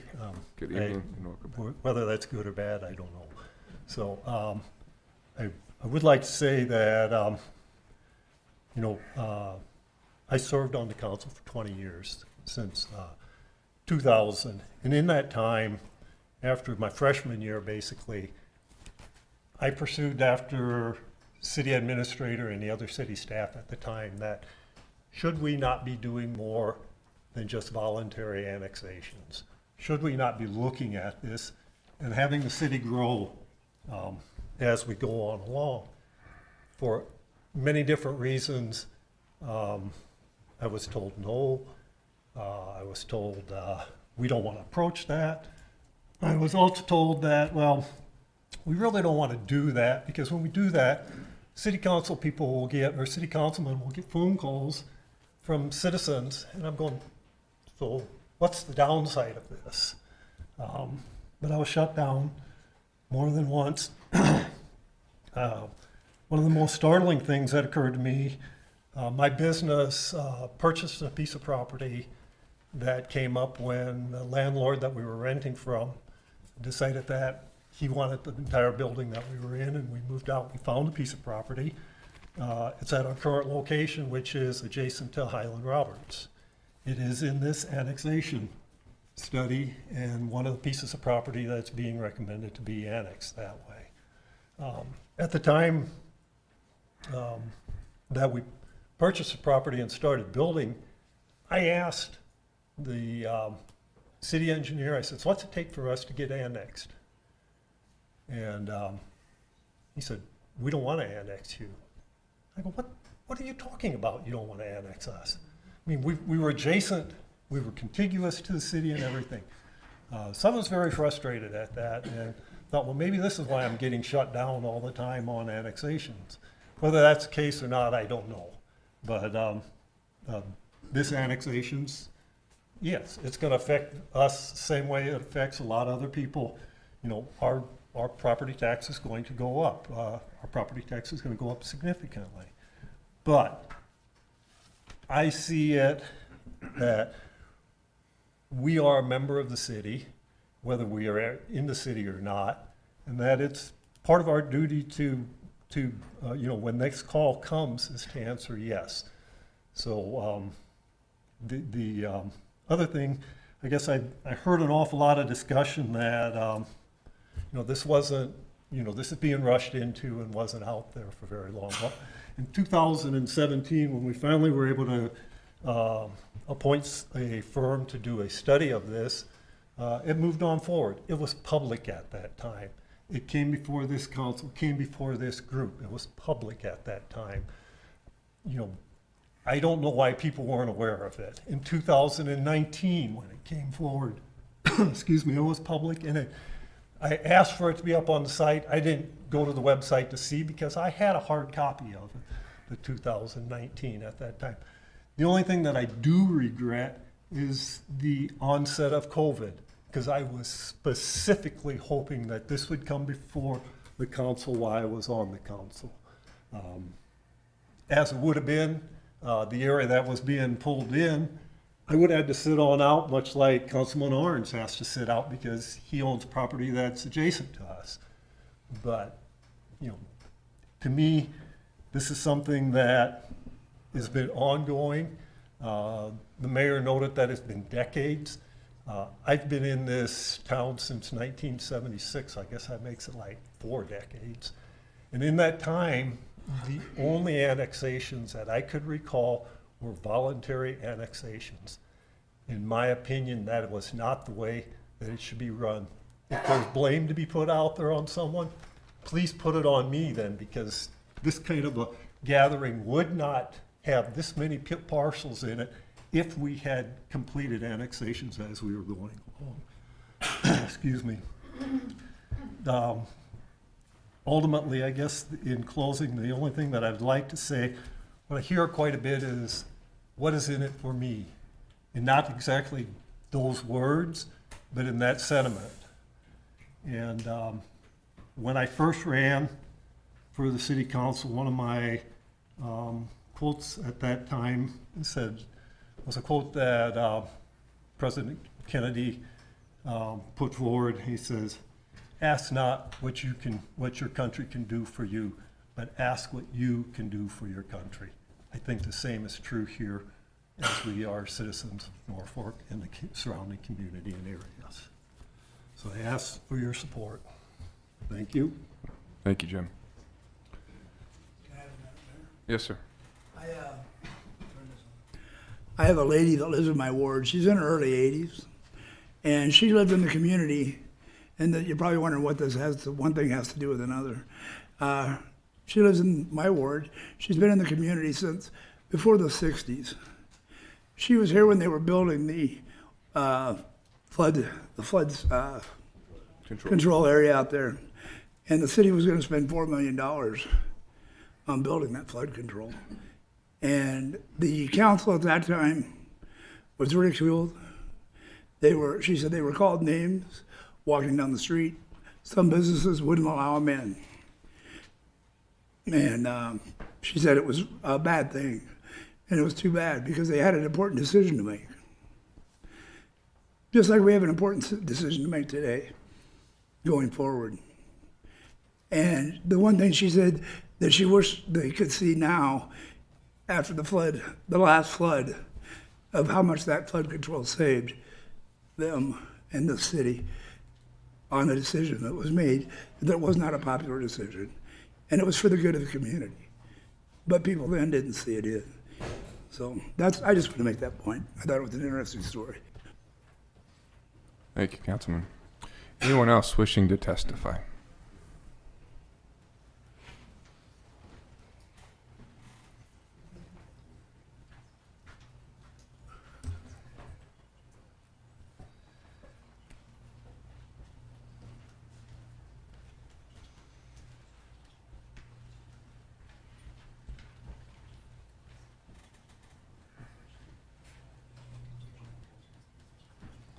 I am Lauren Command, Hinkle Oil, 4608 Norfolk Avenue, West Norfolk Avenue. Something that really concerns me is the attitude where we are trying to voice our concerns and people who already, I feel, I've spoken from my heart, already have their minds made up, call them complaints. There's a lot more things than a good attitude gives us a lot of latitude. And I think I respect Rob Merrill very much, and I respect some of the answers that he have gave, and we're not always in agreement, are we, Rob? But we do like to discuss, and we have an open discussion.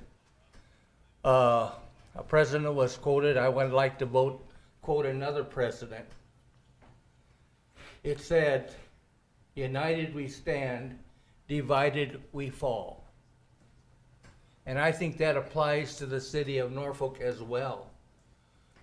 And my question is,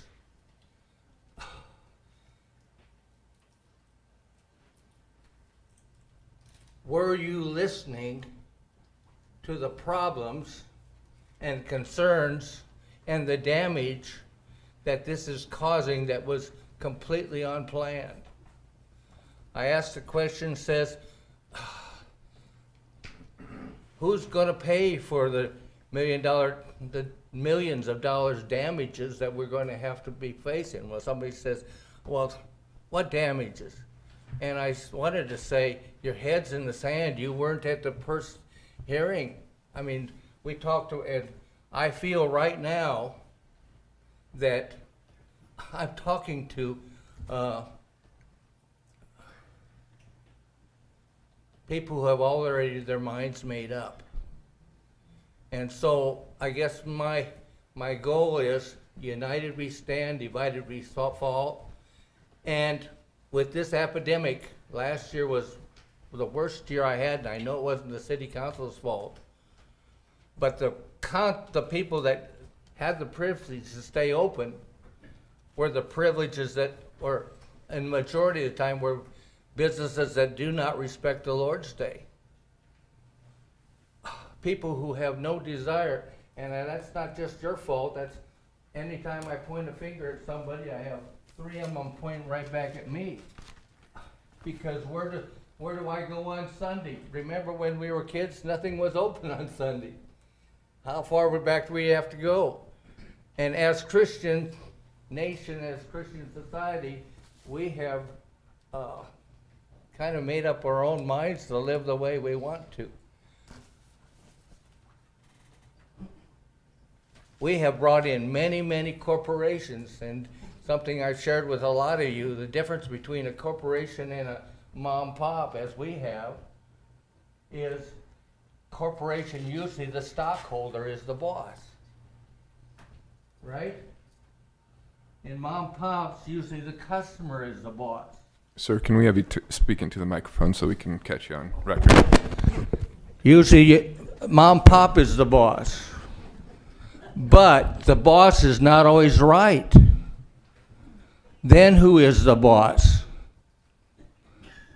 Matthew verse 7, verse 12 says, do unto others as you want them to do to you. That's called the golden rule from God's perspective.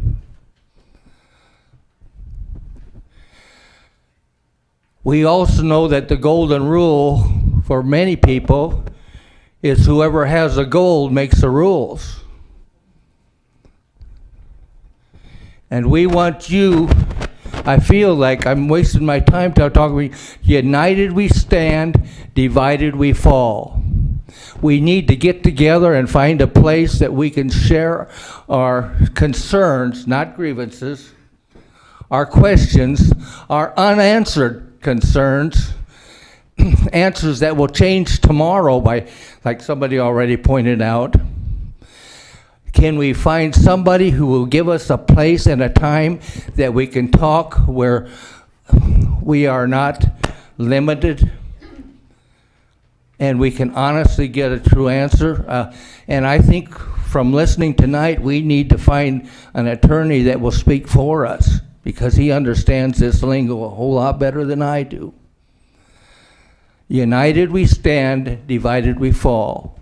And if anybody has any suggestions or any ideas how we can unite together and wake up as American citizens, it Sir, that's really 5 minutes. Excuse me. Thank you for the privilege of meeting you all. If you have a suggestion on how we can meet together, let me know. Next testifier, please. Anyone else wishing to testify?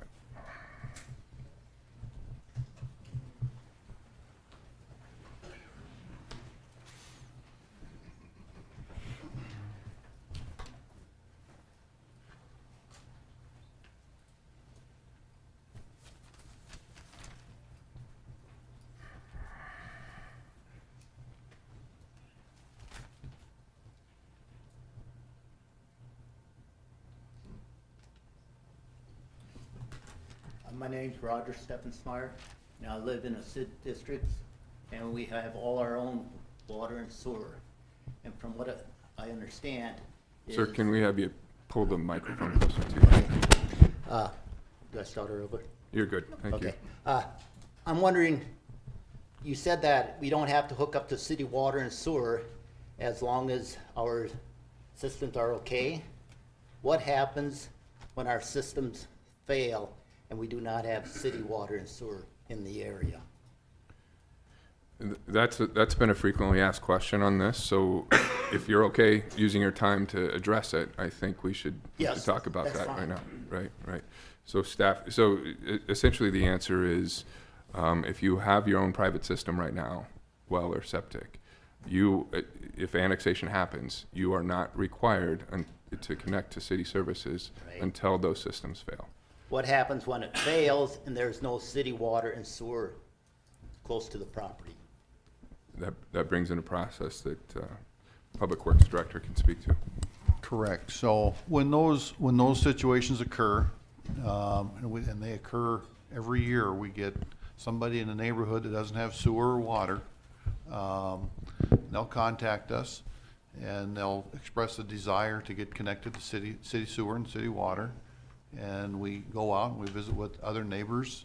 We try and figure out what's the most efficient way to route water and sewer to that specific property. And then we'll visit with property owners adjacent to that. And we try to find a path to get water through that neighborhood where the majority of the landowners are desirous of having water or sewer. What happens when the 50-some% vote against the water and sewer?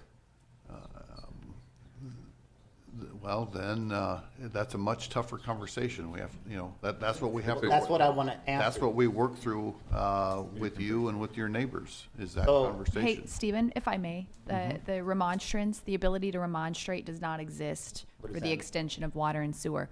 So when I say remonstrate, I mean protest. Okay. That when it comes to water and sewer and extension of those lines, that ability does not exist when you're talking about those two utilities. So Just to then- make it clear. So then, if mine fails, that I need water and sewer, the city will automatically come in and put a water and sewer in the area? That is correct. And again, we try and figure out what the most efficient way to do that is. So we'll visit with you. If yours is starting to fail, odds are one or two of your neighbors are getting close to that. And so we visit with you, we visit with your neighbors, and we figure out what is the path that's least disruptive to the neighborhood and has the most interest from the neighbors in getting onto. So what do I do without water from the time it fails till I get water? Again, every situation's a little bit different. We work with the landowners through that. I can't think of anything where we've had a landowner approach us where there's had a failed water well where we haven't been able to figure something out.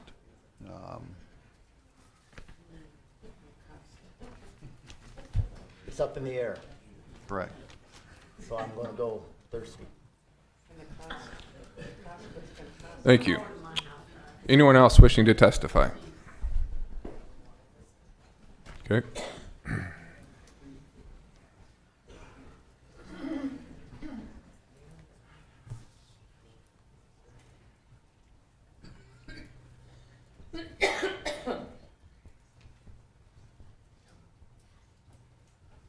Mayor, members of the council, I'm Mark Fitzgerald. I'm a lawyer. I'm appearing here on behalf of Mateo Santagravel. I think I'm about the first speaker to talk about annexation south of town. There is some land, some discrete property involved in this annexation south of town in study area 3.9. And it is approximately 36 acres. And there is something about this land that could not have been known by Olson when it did the study that it did. And Mr. Randy Mateo and myself wrote to you about it in Randy's letter to you of August 23 and mine to you of August 27. And what Olson could not have discovered was that Mateo has an option with regard to 36 acres, not on Highway 81, but west of 81 and east of their operations, existing operations, with an intention to expand operations into that area. And I provided the zoning director and Mr. Amos a copy of the option, the signed option and recorded option that Mateo has on this. So the difference is that as undeveloped land with a future of being part of their operations, there isn't any development advantage to this 36 acres. This 36 acres does nothing to enter into the important considerations you've been talking about with regard to other land tonight. It doesn't add residential development opportunities. It doesn't add really sales tax opportunities. It really only creates sales tax issues for a business that's part in the city and part out of the city selling gravel as to what sales tax applies. So with regard to that discrete piece of property, that 36 acres that's described, and I think Mr. Mateo actually even included the property numbers in his letter to you. We're asking that that part of this annexation not be included. Thank you. Thank you, Mr. Purcell. Anyone else wishing to testify?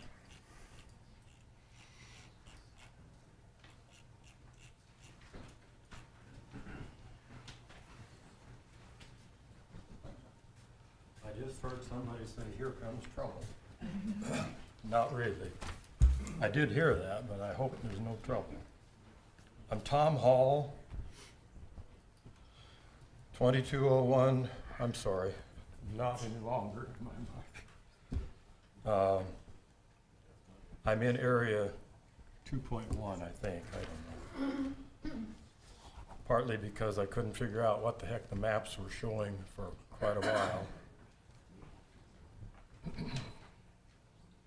And that's somewhat been addressed at least.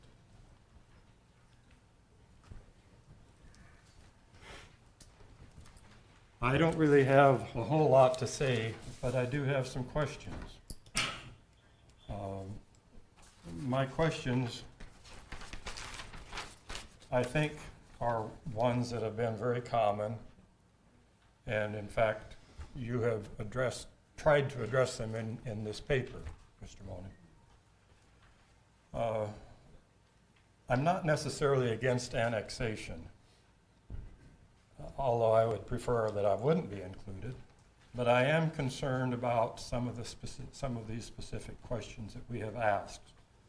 One of them, can I stay on my well water and septic system? And the answer, yes, until they fail.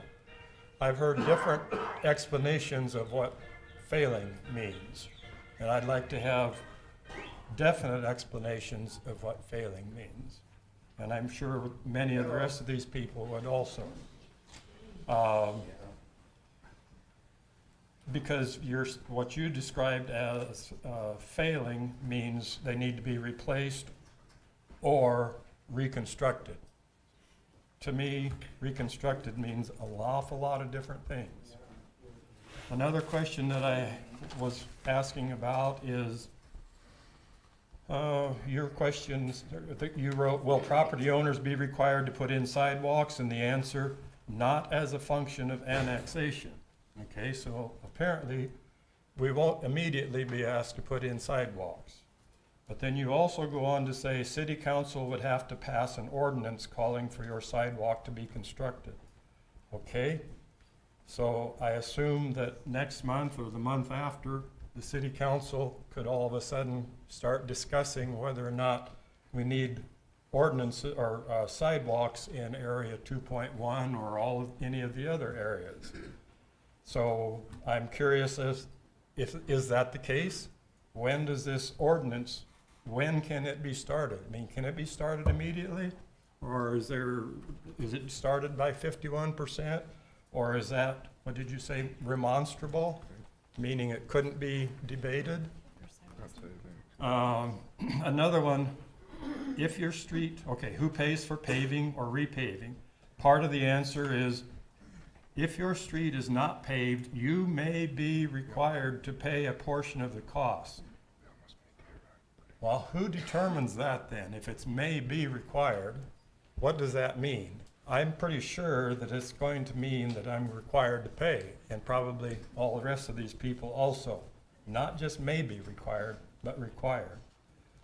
Another one, city streets are paid for by the original developer.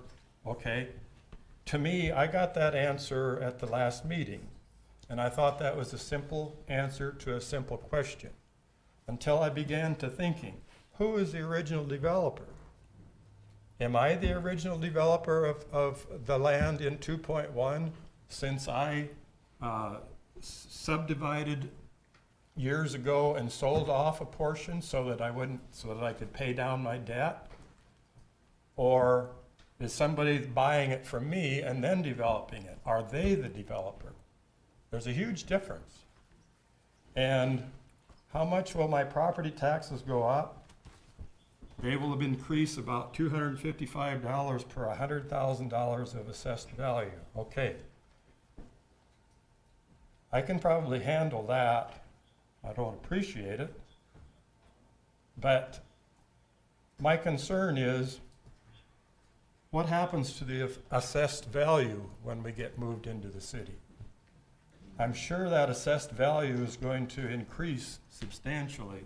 So even though Norfolk, and I believe you said we're third in the state for taxes or something like that, but where are we in the state compared to assessment for similar buildings, similar houses, and so on? I would say that we're probably, I won't even say that because I don't have any facts on that. But that's a question that I think should be answered, and what would happen to our assessment. I'm pretty sure I know what will happen to our assessment.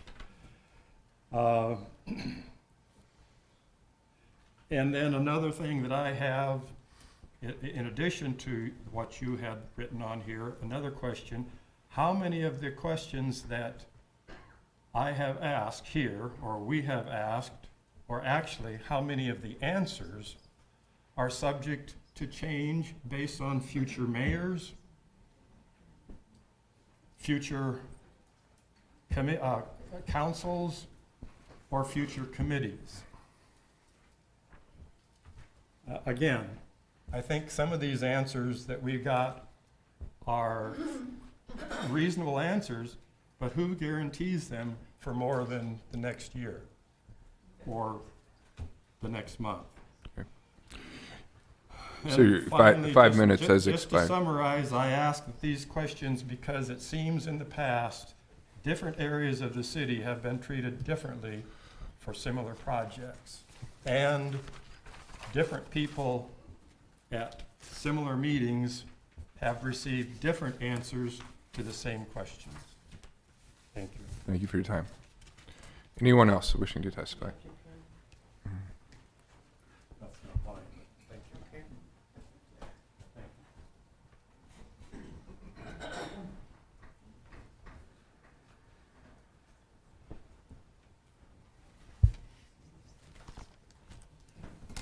I'm Stu Bauer. Want to talk about some properties on North Airport Road. Mr. Colvin, wasn't it stated earlier that annexation was for growth, not for tax purposes? Legally, isn't that the definition of? Underlying motivation to allow for growth and development of infrastructure to help facilitate orderly growth. Okay, so if there's 4 lots that are fully developed, there's a building on each lot, it's completely developed, and that's a dog leg that comes out of your comprehension plan to include something that can't be developed any further. I just want to ask the city council to actually slow this down, dissect. Is it really for growth or for tax opportunity? So, thank you. Thank you, Stu. And I did, Stu, given your call earlier today, I did consult with staff on some of your questions in the regarding the comprehensive plan, and that area that you're talking about being included or not. We did look at it, and Val, you had discovered that that portion, that area we're talking about, was in the phase 2 annexation area. That there are several areas within this entire annexation plan that were identified as potential annexation spots in that comprehensive plan, labeled both phase 1 and phase 2. So this area was actually within that comprehensive plan. Is that accurate, Val? Yes, I would agree with that, that the areas that we're looking at tonight are both in phase 1 and phase 2s of the comprehensive plan. Okay, thank you. Thank you. Anyone else wishing to testify tonight? Okay.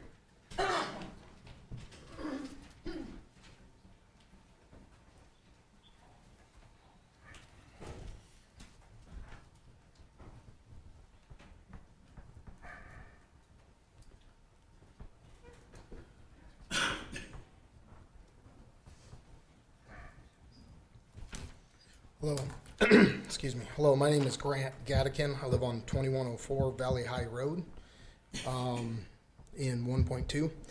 One of the questions, I guess, that has been brought up, obviously the annexation for growth, you know, I can somewhat get on board with that. And the questions aren't so much the tax increase, it would be the assessments of paving. If we have gap paving, if you look at Sheridan Road to 25th, you know, it's a couple blocks. And then with property owners along there, we have large parcels, and then getting questions and plans of that to understand what our exposure is going to be long term. And right now, we haven't been able to get a grasp of that.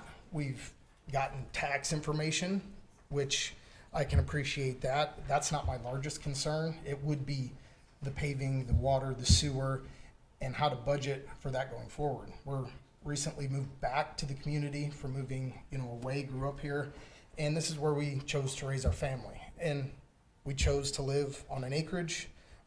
It's great for the kids, great things. Was not planning in the budget for potential, I don't know if it's tens of thousands, 50, I don't know what to plan. So those are some of the questions and concerns that I have moving forward. And along with everyone else, I think some of that needs to be addressed and answered to a reasonable amount. I understand that each year we go, there's cost changes and that, but not having any sort of projected plan of what to expect going forward is why I'm totally against this at the point, not for the fact that we need to grow Norfolk and make this even a better community than it is now.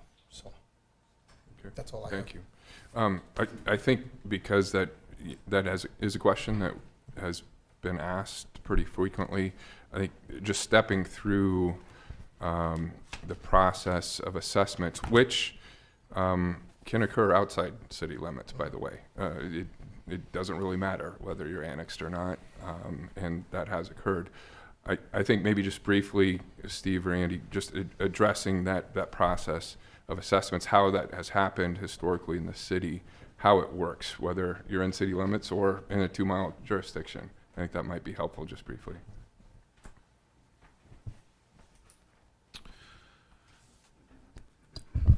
Well, I'm going to kind of answer some of those questions there, but obviously as a city we have a budget. There's been comments about the budget tonight, and we have priorities within that budget. And certainly city streets, existing city street conditions are a priority for us. As we move through this annexation process and areas like Hosey's Acres come in that have gravel streets, that is not a priority for us today, and it's not going to be a priority for us if the annexation passes. It will become a priority for us as a majority of your community in that neighborhood adjoining that street approach us and ask and start to engage us in a conversation about getting those streets paved. That's when they kind of hit our radar and the conversation starts. We will engage whoever brings that to us. If it's a majority of the community or 2 or 3 of them, we'll reach out to the rest. We'll come in, we'll have a conversation and figure out whether or not there's a path forward for that. Assuming there's a path forward for that, and we'll address the different ways that we can structure an assessment district for the paving. Currently, we're putting those out at about a 20-year assessment district. But if your neighborhood agrees that we want to go ahead and move an assessment district forward for paving, we design the project, we put the project out for bids, we construct it. We look at, in the end, we look at those costs. We'll look at those costs before we go to bid so that we understand what those are. And then we'll bid the project, we'll build the project, and then at the end of the project, we will put together the assessment costs. Right now, I have the last 5 districts that we've done in front of me here, actually 5, 6, 7 of them. The first two are private developments. So these two here, this is Walters East Knolls and Wyndham Hills. Per frontage foot, there's $132 per frontage foot built into those lot costs when you buy a lot in those two developments. The gap paving districts that the city administrator referred to, because those were gap paving projects within the city kind of built around them. The city council wanted to provide some assistance to those local landowners, and so they bought down those costs. And in those three gap paving projects, the assessments range from $65 a linear foot to $99 a linear foot. Legacy Bend, as that development is occurring over there, they're doing a square foot assessment per lot. And on the last Walters East Knolls development, paving was done per lot. So we took the total cost, divided it up. I think we're 8 lots in that last assessment district. Each lot was assessed $17,000. And again, that $17,000 went in, the developer rolls that in, and that's part of how he establishes his price per lot when he sells those lots. So it's similar. I can give you the numbers here for water and sewer districts.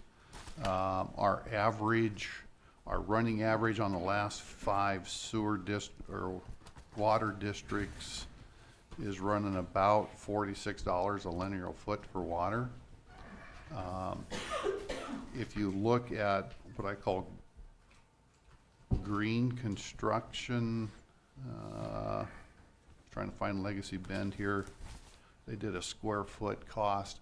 I believe if I did the math, Legacy Bend was running anywhere from about $13,000 per lot to $15,000 per lot at Legacy Bend. Sewer's running a little bit more on average running cost per foot, but South Victory Road, again, the city council was very desirous of buying that cost down. They bought that down to $32 a linear foot. Generally, Northeast Industrial Sewer was $64. South Highway 81 is at $83.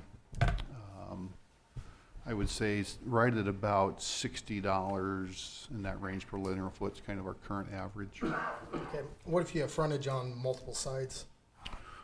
We look at the side that the water or sewer is running on.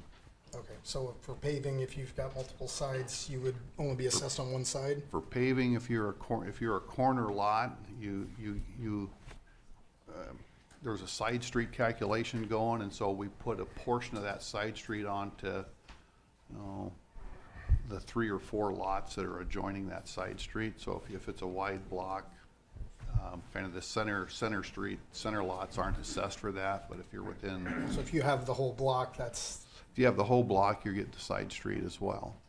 Again, it's what I tried. A lot of people don't understand when a developer is building. Let's just take a typical, say, Wyndham Hills lot or Walters East Knolls. Those lots are selling somewhere around $55,000 per lot. About $45,000 is water, sewer, and streets. And then the developer's got marketing and real estate costs in there to sell the lots and market the lots. He's got about 10% profit in there he might be capturing.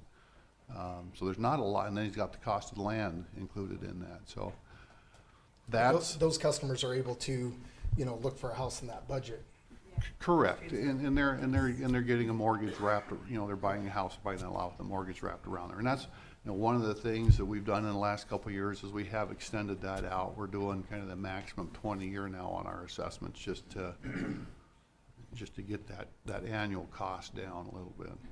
But those are the numbers and kind of how that works. Again, in this case, it's like I go back to, we've got fixed dollars that we work within the city, and there's a lot of demand against those dollars. And so we have to prioritize where we spend those. And Hazi's Acres and any other area out there isn't going to be a priority if they don't have city water, city sewer, or streets. When those communities bring those desires to us, we'll sit down and we'll have a conversation and figure out, is now the time. And Right. if it is, and there's support for that in that neighborhood, we'll talk about making that a priority.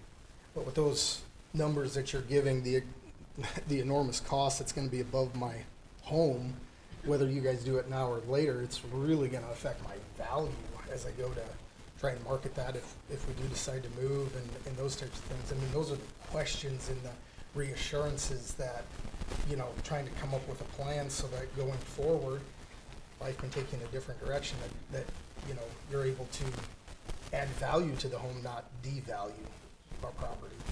So those are the questions I have. So, thank you. Okay, thank you for your time. Anyone else wishing to testify? May I ask a question? Each person had one opportunity to speak. We made those rules clear at the beginning.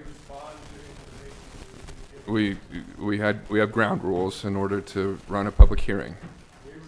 Anyone else wishing to testify? You can understand why sometimes we don't agree that we're hearing everything correctly.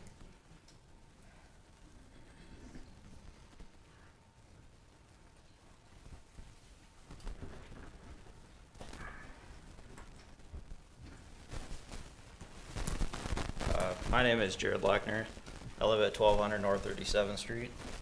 I'm a teacher at Norfolk High School, and I believe in honesty, respect, and trust in everybody that works there, and with our students and everybody in this room. Last year I connected to city sewer because my septic tank failed. It cost me over $16,000 to do that. It's pretty financially crippling for me and my wife, as we've only lived in the house about 5 years. During that meeting, Steve said that basically we don't have to pay the frontage on that property, connect to city sewer at that time, because we can waive that. But if they do run the sewer down 37th Street, I would have to disconnect from my utility, of which I ran to 36th, and reconnect it to 37th Street. And during that meeting, Steve said, we'll save your money from not spending at that time because we're going to come after you for the sidewalks. Which I don't think that's appropriate at that time to say something like that, especially when I'm dealing with the major costs I had at that time. So I believe in honesty and respect and trust. I don't feel that's being put forth by the people here. And that's what really bothers me. Thank you. Any other testifiers? Okay. One last call. If no one else, we will move to close the public hearing. What's that? Oh, I'm sorry, before that, Planning Commission report, please, Brianna. On August 17th, 2021, the Norfolk Planning Commission held a public hearing to consider areas of proposed annexation to amend the corporate limits as authorized by Section 16-117, Nebraska Revised State Statute 1943. Commissioners recommended approval of the areas of proposed annexation with an 8-0 vote. Okay, thank you, Brianna. With that, I will close the hearing and move to item number 29. I would look for a motion to consider ordinance number 5743, approving areas of proposed annexation to amend the corporate limits as authorized by Section 16-117, Nebraska Revised Statutes 1943. I'll offer for consideration ordinance number 5743. Second. Motion and second. Any discussion or comments, council? We've been keeping a list of questions that were asked during the public hearing process. I think many of those have been addressed, but I hope to bring up a couple more. But prior to that, any discussion or comments, council? The only comment I would make, I'm glad that you noted that we're keeping track of those questions, as we will have more input on this at a later meeting. I can't remember exactly the date of that meeting right now, but I believe our next council meeting. It's probably a good thing to remind folks of. This is the first of Yes. 3 meetings that would be required to hear this ordinance. At the next meeting, should this move forward, that would be 2 weeks from now, and another public hearing is involved in that process, Not correct? public hearing, just second reading of the Second ordinance, but there's second reading opportunity of the to ordinance, speak. but there is opportunity for discussion. And of course, in that time, there is an opportunity to contact your elected officials directly, or your staff people, and your staff officials, and ask questions that I heard a lot of you asking at the library last week, in which we took time to try to address. And so one of the things I wanted to talk about, this is a process. There were many questions or comments made about this process. Again, it started more than 4 years ago, in 2017, and that was public. The city council recognizing the issues of the city of Norfolk not having annexed proactively throughout the years, understood that it was time to look at this process for the sake of orderly growth that benefits everyone who calls themselves a citizen of this community. Olson was hired to do this study, took into account many factors. Public input was part of that process, and ultimately brought forward the maps we see today in late 2019. And we already talked about the process of holding, the council deciding to hold on the process last year with COVID, and then initiating it this year with staff internally, putting together a plan to roll this out throughout this year, which leads us up to where we are today. Fairness, I think, was another thing addressed. So why should I have to pay any differently than somebody who actually lives within the city limits right now? Commonality of used surfaces, parks, libraries, city streets that we use. Each elected official has to also in this process consider how are the households affected who live within city limits, and the fairness issue that comes along with those people paying in full, taxes in full for city services, while others just outside the city limits do not. And so that is part of the process here too. Well, sewer connections, I think we talked about that. Police coverage, that was a question, a fair question.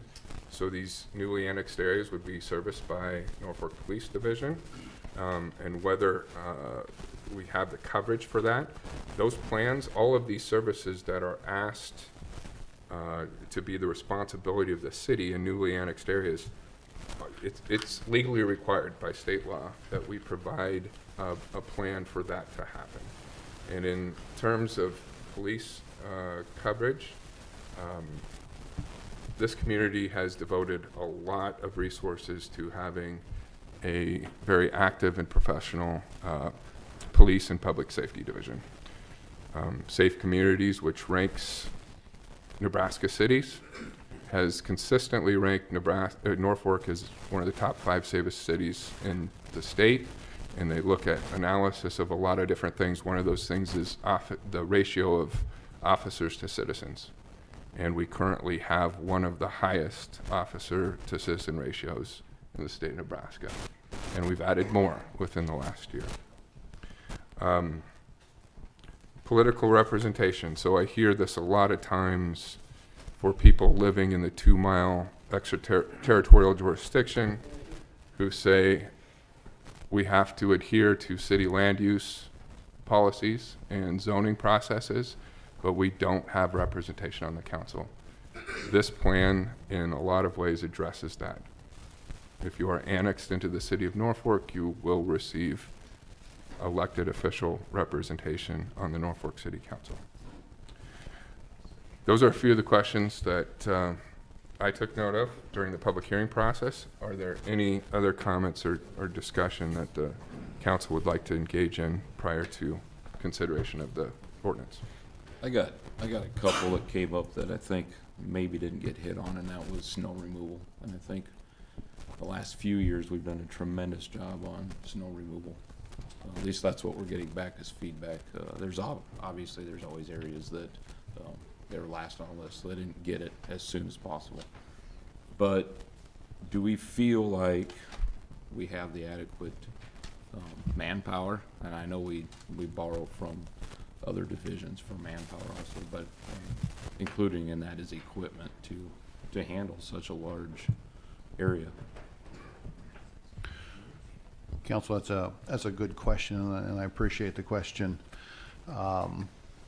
Yes, and we have started to budget a little bit, not necessarily in anticipation of an annexation, but we presented a budget to council this year that included options for, I don't know, about $235,000 in additional equipment for the street department, and some of that was additional plow capacity, so larger plows, plows that are fitted out with wings and wing blades and belly blades, so that we can be more efficient with the staff we have, cover more ground, move more snow. And so we will, depending on how things go here with the vote, we will start moving forward with the process of purchasing additional equipment and preparing for the additional staff as well, as we get down the road. So about 2 years ago, we worked throughout Public Works. We found, kind of captured about 7 individuals throughout the Public Works Department that are not in the street department, and we've structured what we call a B crew. I'd like to find another name for the B crew, but a second crew to help out in our larger events. So for this year, where our budgets are based on the city revenue as it is, we would pull from that second crew during our snow events to cover the additional streets that would come in. It is about 17 centerline miles of streets that would be annexed in. We would now be responsible for maintaining and plowing. Would that change how we divide up on which sectors are being done? Absolutely, it will. Because we rotate, right? Yep. So we've got the 24 zones around the community, and again, we would start working on that. We present our snow plan.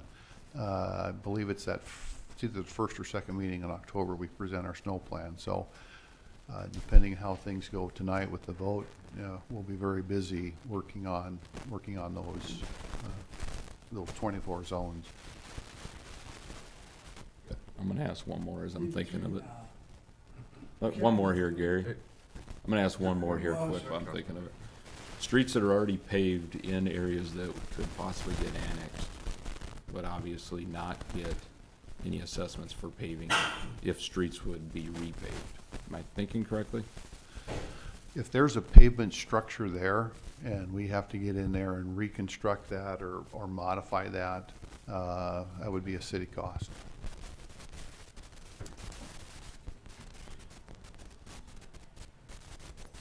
Councilman Jackson. Okay, we talked earlier about snow removal.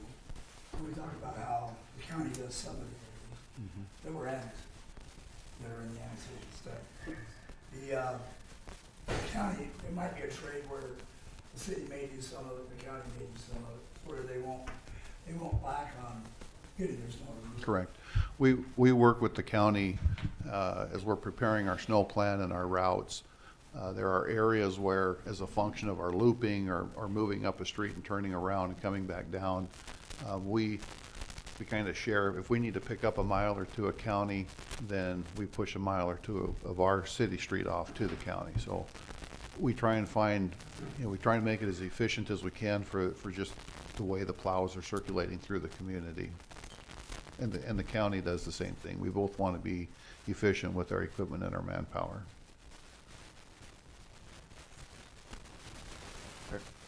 Any further questions or comments, Council? The only comment I would have is that certainly want to thank everybody that came out and spoke. A lot against and some for. As council people, I'm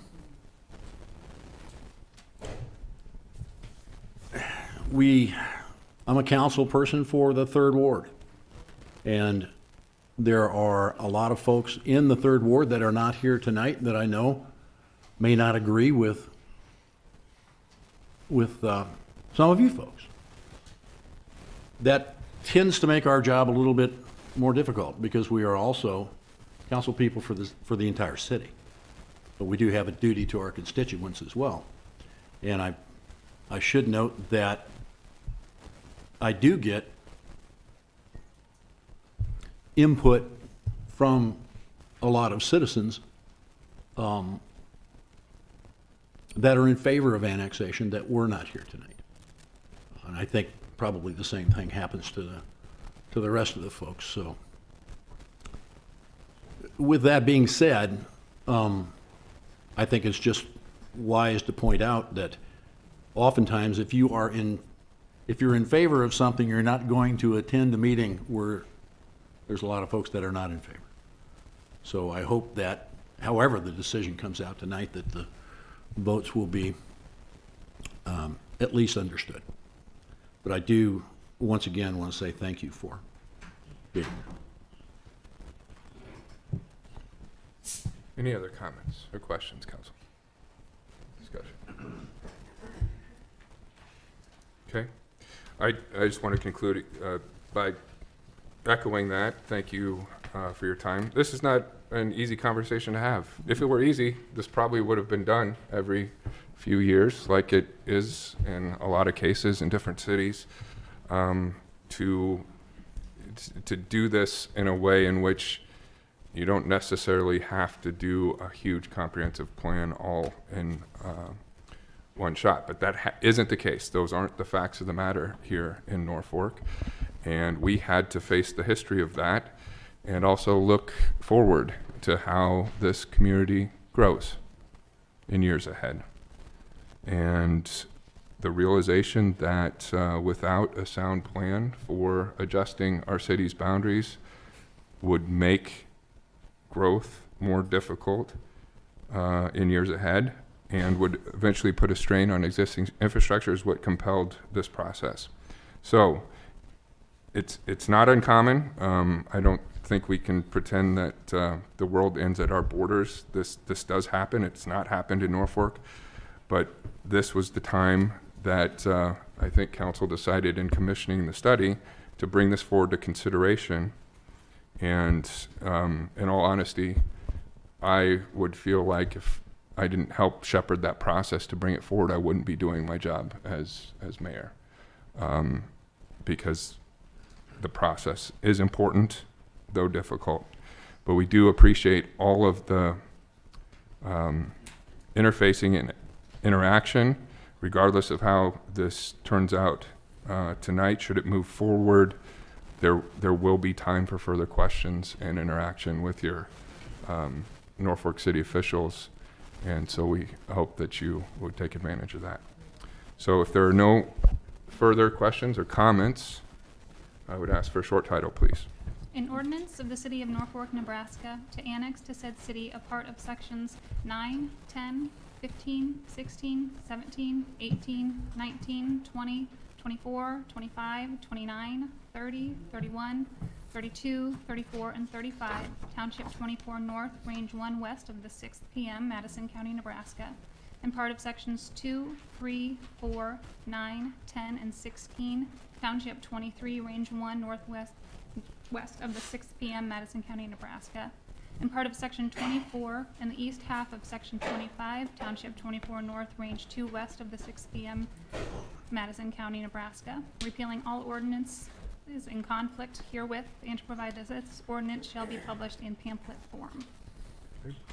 With that, please vote.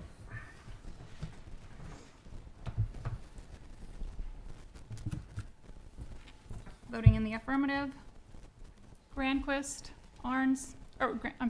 Granquist, Merrill, McCarthy, Jackson, and Hildebrand. Abstaining from the vote, Arns, Murin, and Clausen. Ordinance number 5743 carries on first reading. With that, we move to item number 30.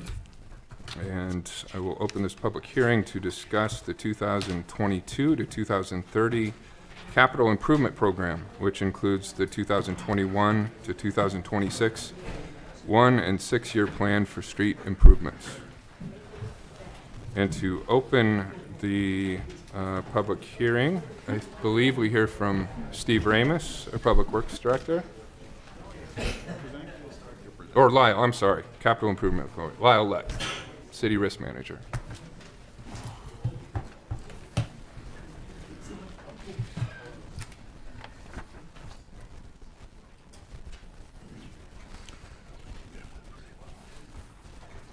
Good evening, Mayor and Council. My name is Lyle Lutt. I'm the Risk and Operations Manager for the city. Maybe exercise caution with that. And what you have before you now for this agenda item is the CIP and the 1- and 6-year plan in your agenda packet.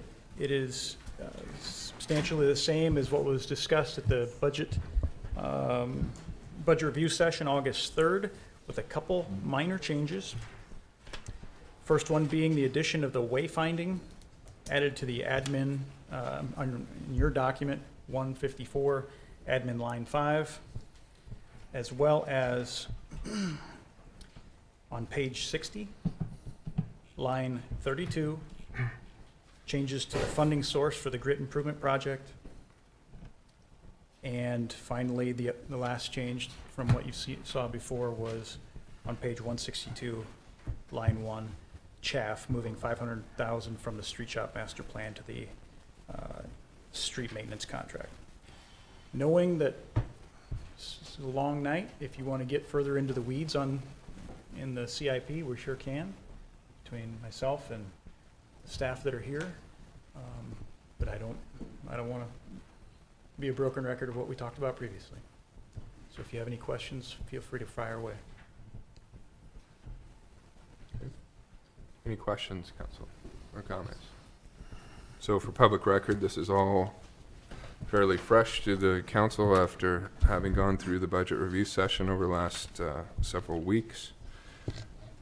And this is a public hearing, so we do welcome anyone wishing to make comments on this capital improvement program proposal to come forward.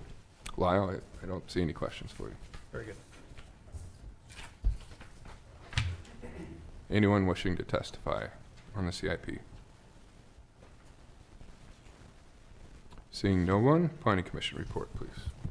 On August 17th, 2021, the Norfolk Planning Commission reviewed the City of Norfolk 2021 to 2030 Capital Improvement Program, which included the 2021 to 2026 1- and 6-year street improvements plan.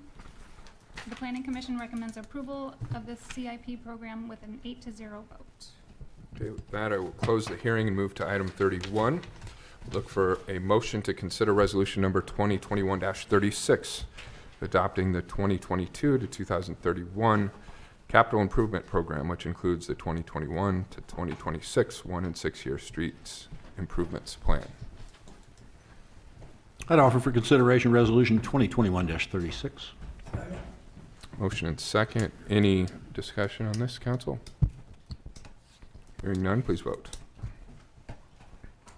All council members present voting in the affirmative, resolution 2021-36 is adopted.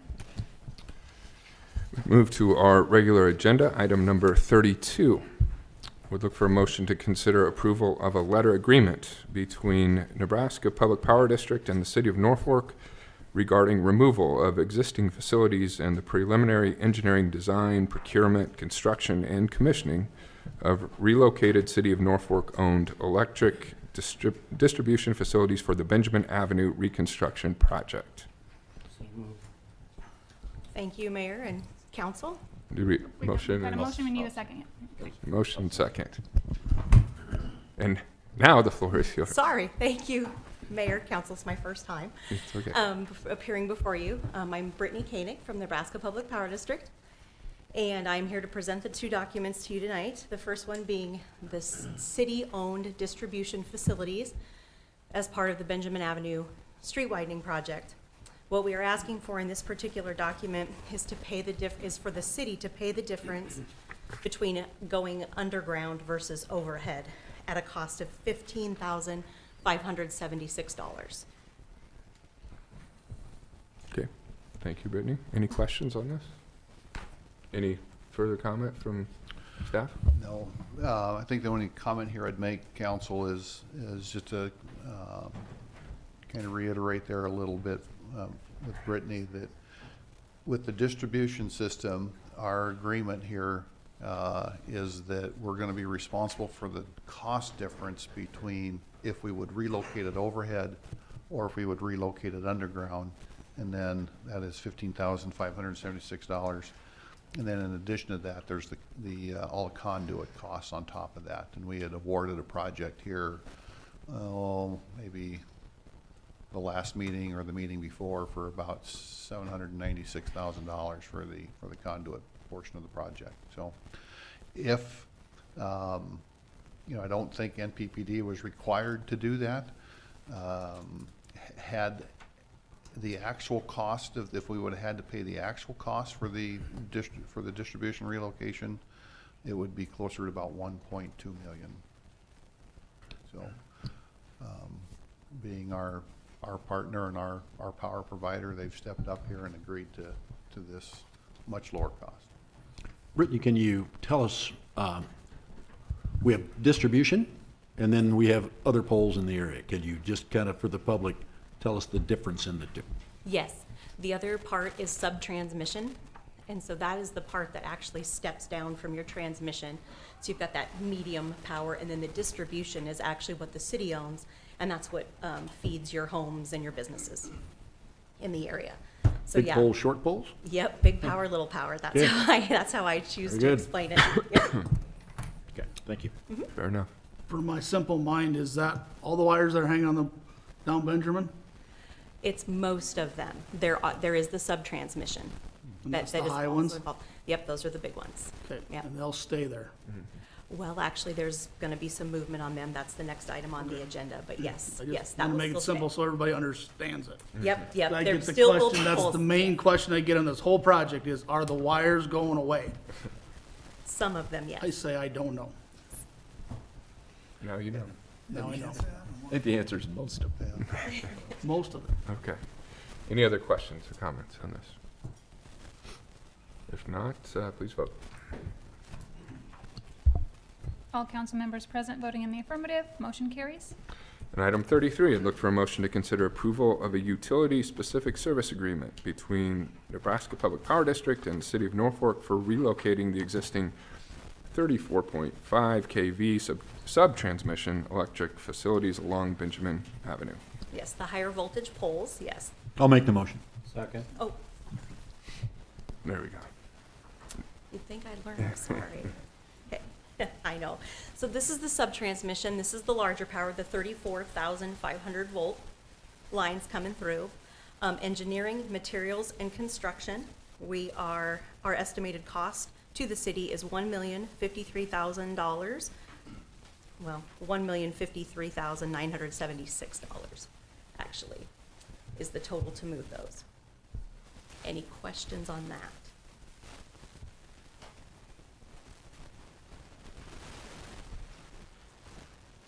Would not appear so.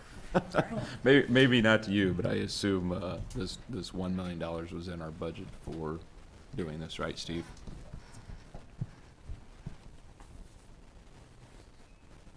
Do you want to explain to Thad which lines these are and where they're going?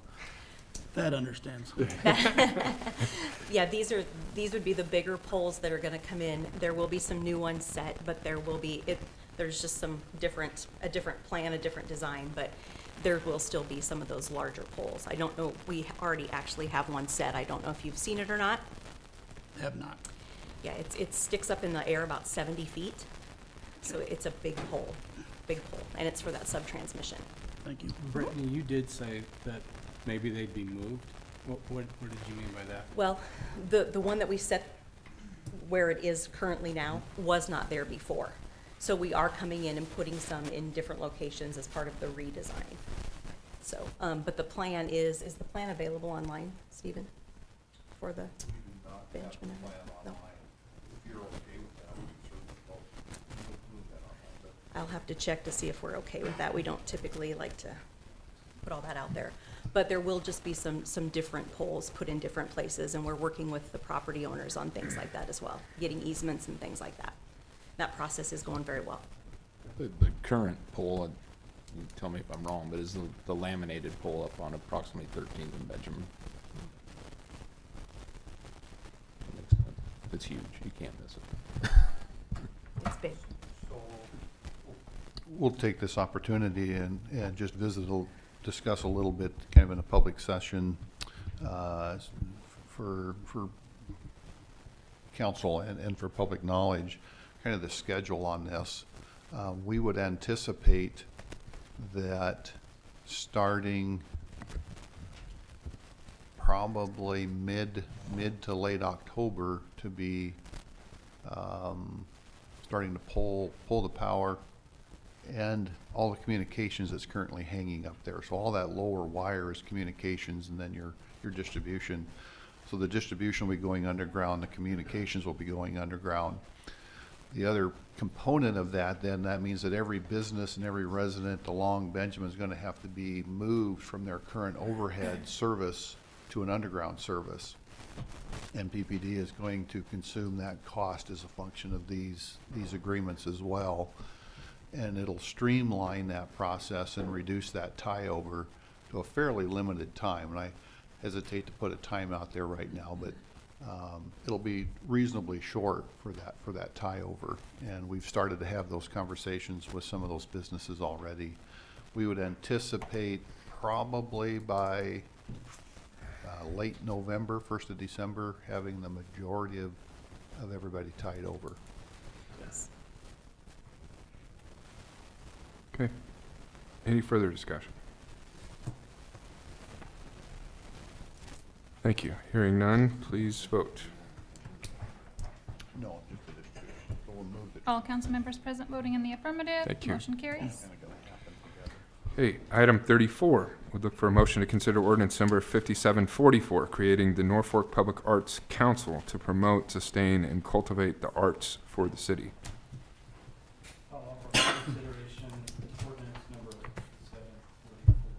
Second. Motion second, and I believe Andy Colvin, our city administrator, will give us a little background on this. Thanks, Mayor and Council. Well, the ordinance you have before you is relatively simple. As it says, it is creating a public arts council for the city of Norfolk. It's organized and will work similar to other committees that we have, Vehicle Parking District, to name one. So the members of this will be appointed by the mayor with approval of council, just as the others. This does specify some that may be on there, such as from the Visitors Bureau, Superintendent of Public Schools, the Norfolk Arts Center, and such. And it does identify terms, and the fact that they have to meet a minimum of 4 times per year, and some other miscellaneous restrictions. They can adopt their own bylaws that are not in conflict with this ordinance. So it's relatively simple, and this will start that process for getting appointments made and start commissioning the Arts Council. Okay, thank you, Andy. Any questions?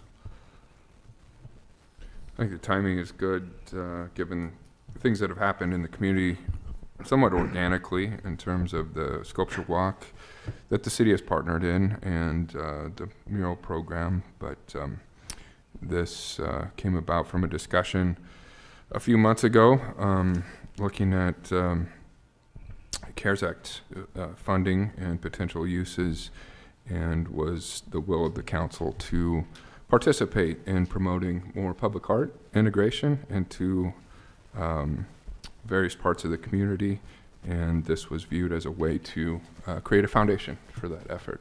So, anything else before we consider moving forward, council? Okay.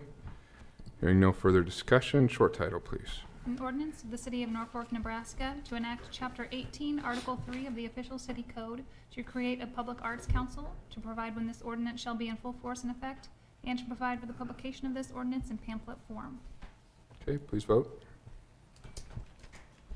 All council members present voting in the affirmative. Ordinance number 5744 carries on first reading. I make a motion, we suspend the rules and pass this ordinance on second and third, seeing there's no opposition. Second? Okay, motion to suspend the rules and approve on second and third readings. If no discussion, please vote. All council members present voting in the affirmative. Ordinance number 5744 carries on second and third. Item 35 would look for a motion to consider resolution number 2021-37, approving the additional 1% increase in restricted fund authority allowed upon the affirmative vote of at least 75% of the council. I'd offer for consideration Resolution 2021-37. Second. Motion and second, and for some background on this, Randy Gates, our city finance officer. Yes, Your Honor. This is a resolution we consider every year that gives us the additional 1% increase in budget authority. It has no effect on our budget. It doesn't change one way or another what's in our budget. It simply gives us additional lit authority in the future if we need it. And I would recommend the council approve this ordinance to keep maximum flexibility going forward. Okay, thank you, Randy. Any questions or comments? Hearing none, please vote. All council members present voting in the affirmative. Resolution 2021-37 is adopted. Item 36 would look for a motion to consider ordinance number 5745, approving the fiscal year 2021 to 2022 appropriations, approving the fiscal year 2021 to 22 proprietary budget, and approving the strategic plan. I'll make a motion for consideration of ordinance number 5745. Second.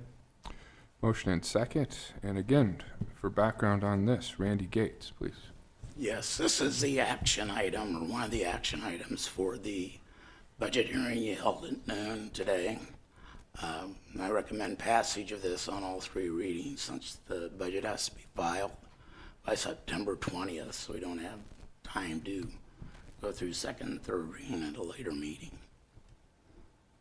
Okay, thank you, Randy. And as Randy noted, there was a separate public hearing held on this year's budget proposal at a meeting at noon today, in which the council heard a comprehensive briefing from Andy Colvin, city administrator, on the budget document. Any questions or discussions, council, on the ordinance before us at this time?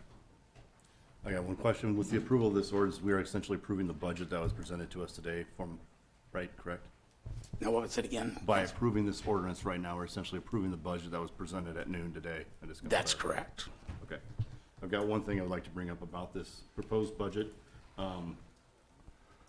We're talking about allocating another $799,000 to this budget, which would be a tax increase of $799,000. That was what we've discussed and kind of going back through subcommittee.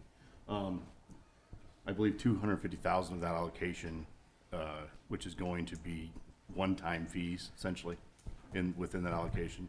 The other $549,000 is for our ending fund balance or our beginning fund balance to maintain, 18% or 16%? 16.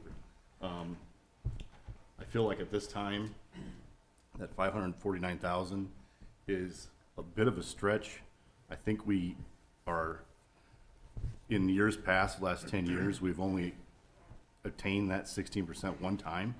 So we've had our ups and downs. We saw the retail sales report, that our retail sales were up significantly, and it's going to help our budget next year.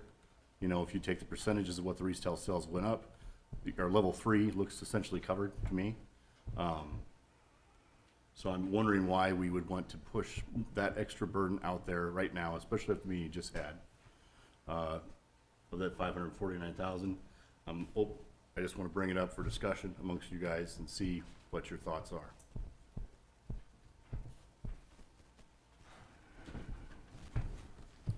Didn't we have some discussion on this about us not meeting that threshold? Well, we discussed that we have discussed this subcommittee. Right. Not to the extent of what I'm talking about right now, but, you know, not trying to throw a curveball at anybody, but I think our funding and our funding sources moving into next year are solid. So I'm wondering why we haven't done this in years past, why we're doing this now. So.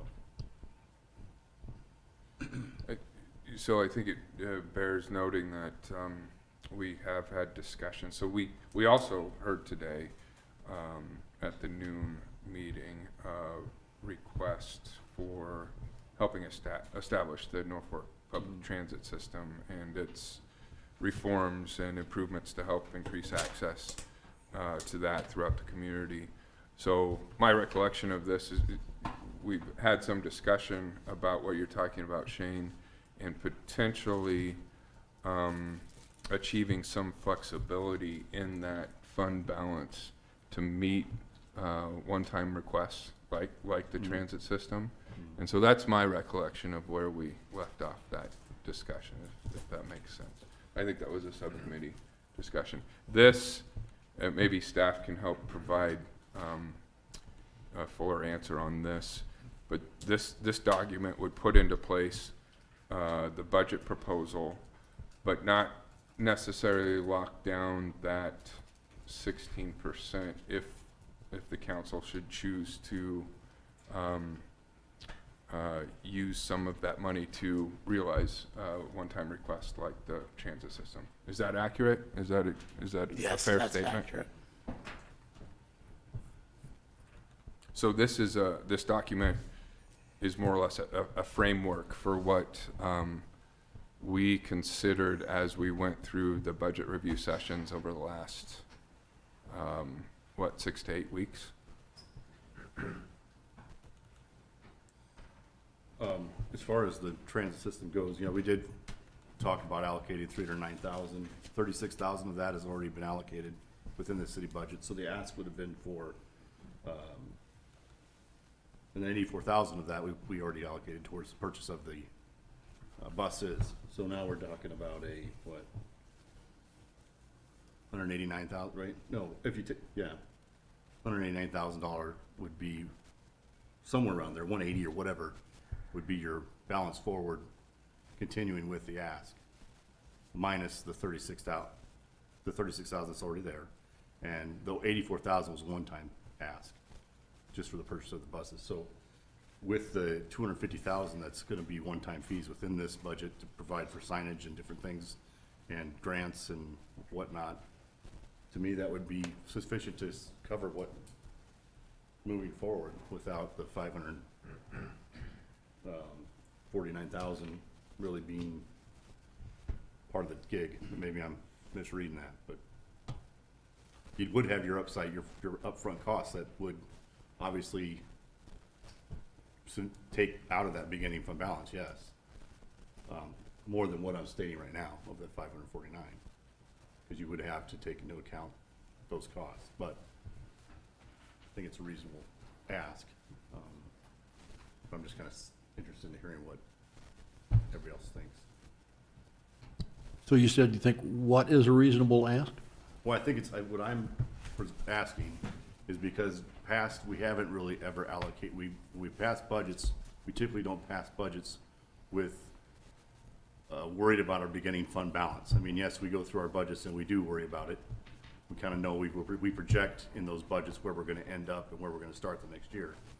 This is kind of odd, different for me when we're asking for 549,000 to get to our 16% safety net, I guess you'd say, which, by the way, is over the last 10 years, city staff and council have done a good job getting us there, because that wasn't even, we weren't even close to that 10 years ago.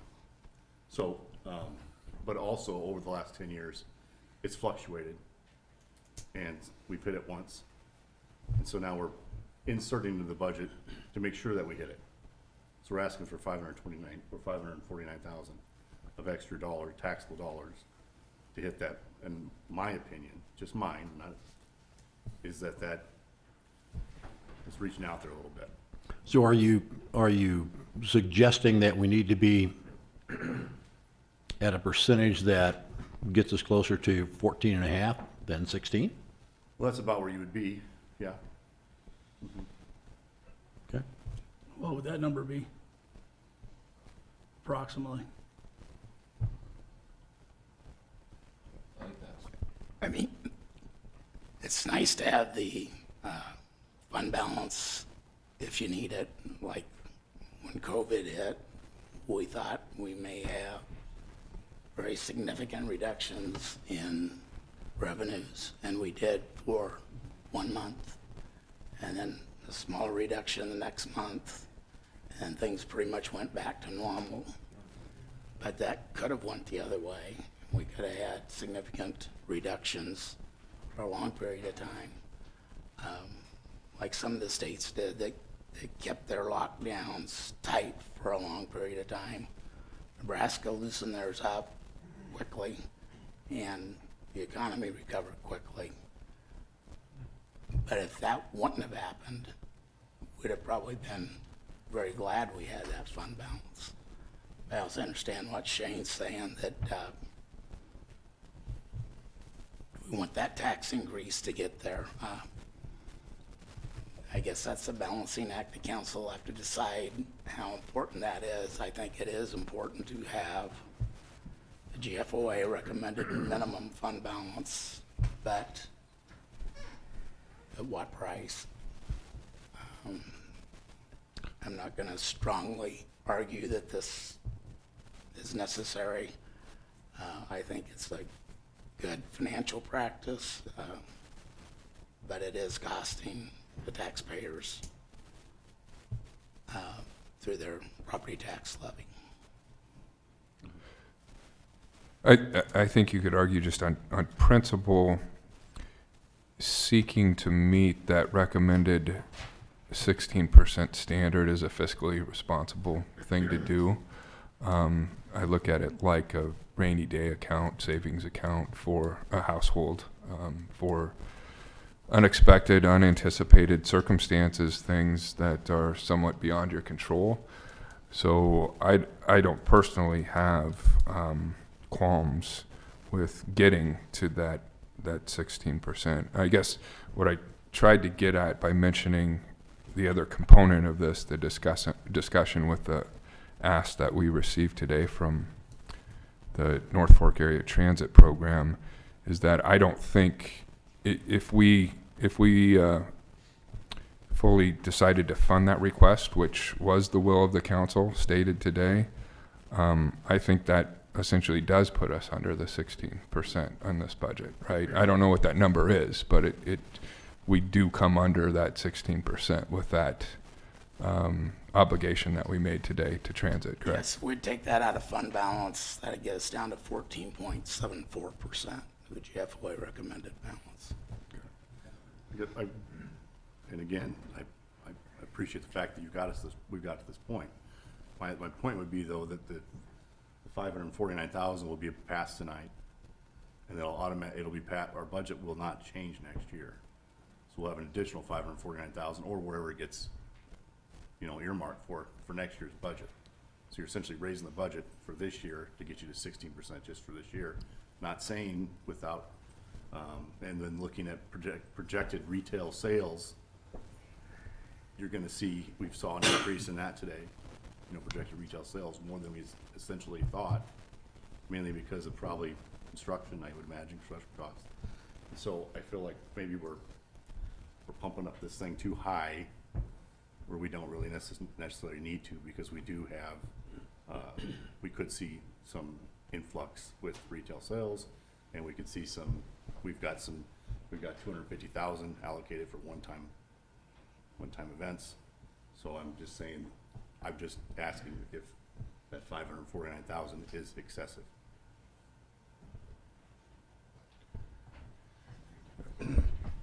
I guess I would answer that in terms of, again, personally, I don't believe it's excessive trying to get to that 16% level and keep it there. Yes, you're correct, and I understand your point, Shane. But I also think that hopefully, yes, sales tax receipts continue to be strong, but we had this year the ability to put extra juice in the streets budget that was helped by CARES Act. That's not going to happen every year. I'd like to have a little cushion, I think, to be able to keep putting more money in streets when we have it. And I think by doing that, getting to the 16%, and then using, oh, God willing, that extra sales tax receipts, if we should get it, being able to use that in discretionary spending for where it's probably most needed. And I think that's infrastructure and streets. So I think it's I think it's fiscally responsible to maintain that 16% in emergency reserves, and then also prepare for the flexibility to have some discretionary spending based on sales tax receipts for where it's needed most. And that's, that's the budget process, deciding priorities year to year, where they stand. So that's the way I look at it.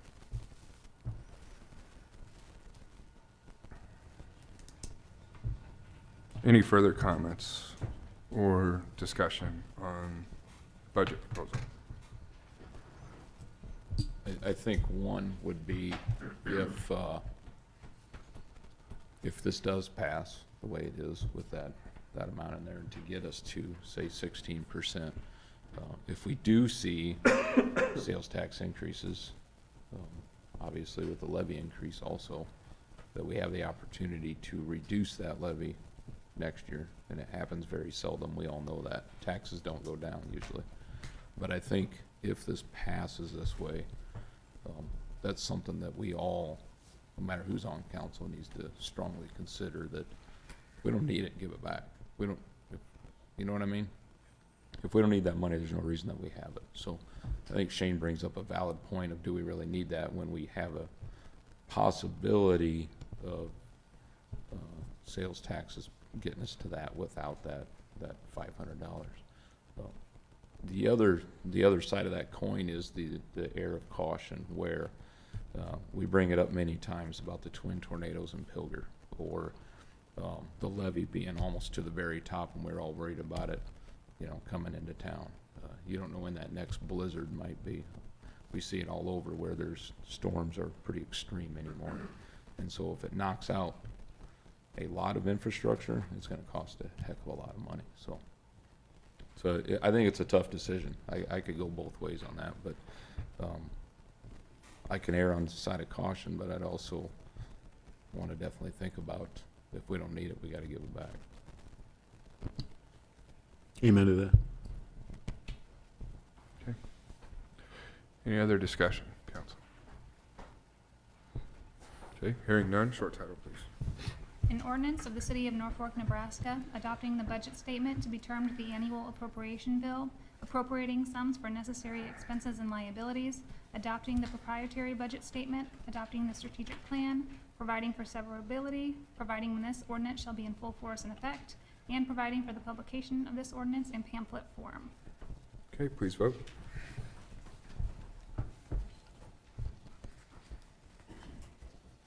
Voting in the affirmative: Granquist, Arns, Merrill, McCarthy, Urine, Jackson, Hildebrand. Voting in opposition: Clausen. Ordinance number 5745 carries on first reading. Hearing from what Randy had to say earlier, that this needs to be submitted, I think, towards the end of September. I don't remember the exact date. I'd make a motion that we go ahead and vote on this on second and third, or pass this on second and third. Second. Motion to suspend the rules and approve on second and third readings. If no further discussion, please vote. Voting in the affirmative: Granquist, Arns, Merrill, McCarthy, Urine, Jackson, and Hildebrand. Voting in opposition: Clausen. Ordinance number 5745 carries on second and third. Item 37, would look for a motion to consider resolution number 2021-38, approving the property tax requests for fiscal year 2021 to 22 in amounts different than fiscal year 20 to 21.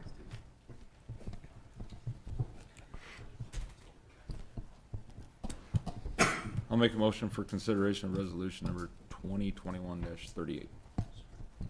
Second? Motion second, and Randy, some background on this, please, too. Yeah, this is another item that we had a hearing on at noon today. And it's required by statutes, anytime your property tax asking changes, whether it's up or down, that you have a public hearing on that change. Vehicle parking district levies the maximum levy of 35 cents is allowed by law. And because they had an increase in valuation, their property tax is going up $2,245.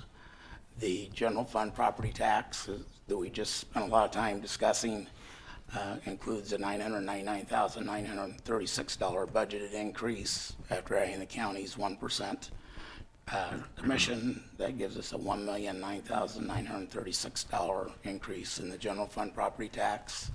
And debt service fund property tax increases $179,000 to fund debt service on flood control bonds to be issued for recertification of the flood control levy. And after adding the 1% county treasurer's commission, that gets us to $180,790.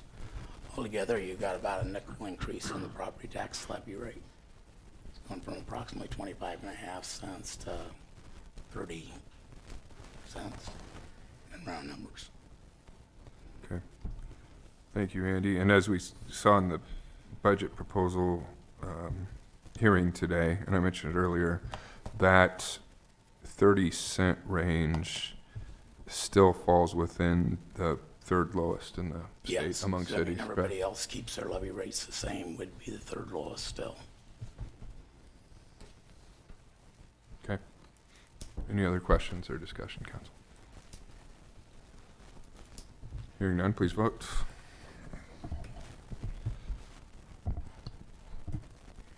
Voting in favor of Resolution 2021-38, Clausen, Arns, Merrill, McCarthy, Murin, Jackson, and Hildebrand.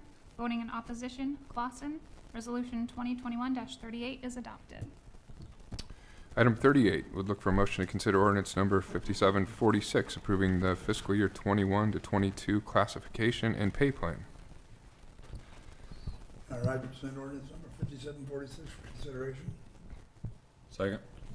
Motion and second, and Randy, once again, some background on this, please. Excuse me, Mr. Mayor. I think we need a clarification on the last vote. I believe you had mentioned Clausen twice, first and last. Just for the public record. I am kind of a pain. Well, he's voted no like 3 times now, so. I think Granquist maybe. Yeah. Instead of Clausen. So, okay, what's the question? I said Clausen's name twice? Yeah. Okay, well, okay, then we will verify. Voting in favor of Resolution 2021-38 was Granquist, Arms, Merrill, McCarthy, Murin, Jackson, and Hildebrand. Voting in opposition, Clausen. Resolution 2021-38 is adopted. Okay, thank you. Corrected. I didn't notice that. They're paying attention, even this late at night. I thought it was way past bedtime, Rob. It is. Yeah. I'll call you at 4:30. All right. All right, there is is there a motion and second? Okay, discussion. Randy, please, some background on item 38, please.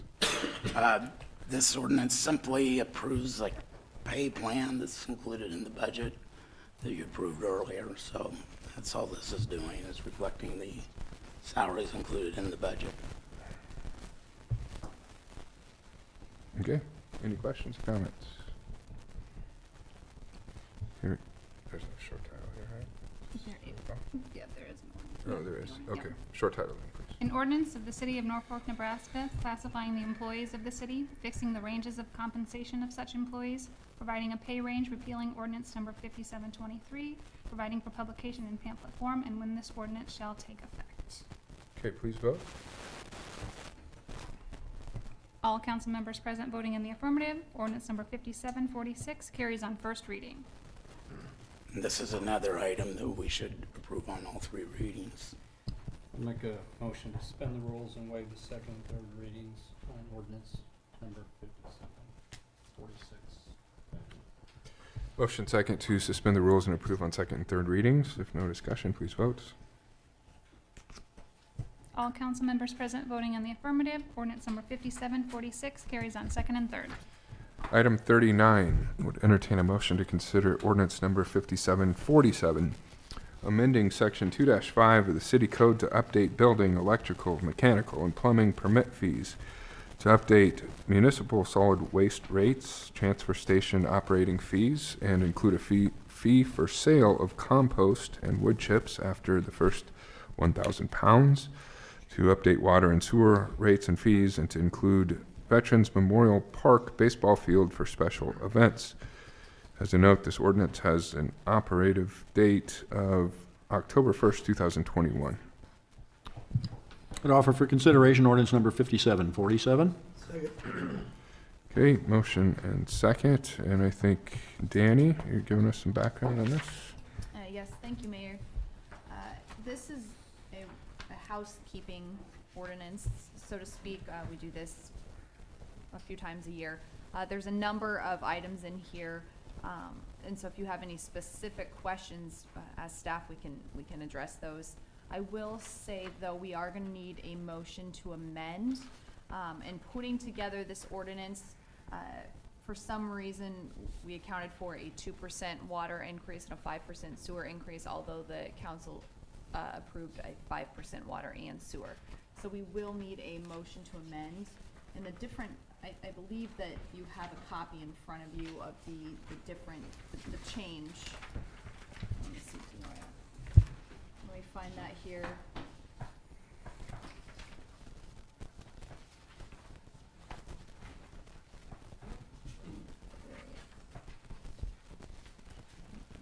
Stephen, do you have that number right in front of you? It's at page 24. Ah, thank you, Dennis. Excuse me,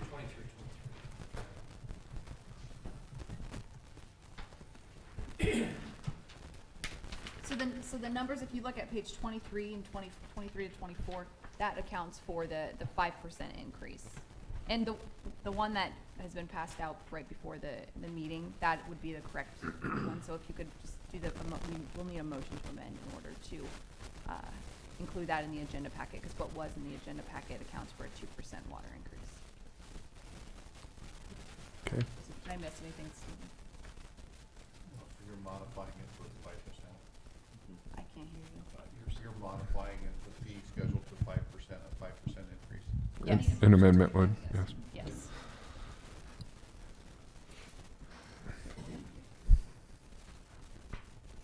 Do I hear an amendment as such? Do we do an amendment before we have discussion? Is that what, do we have an amendment before we have any discussion? We can do it whenever, yeah. Yeah. I just gotta, maybe this is kind of a stupid question. I don't understand. A fee for sale of compost and wood chips after 1,000 pounds, is that per person taking 1,000 pounds, or is that a total of 1,000 pounds? That's per sale. Okay. It just seemed vague.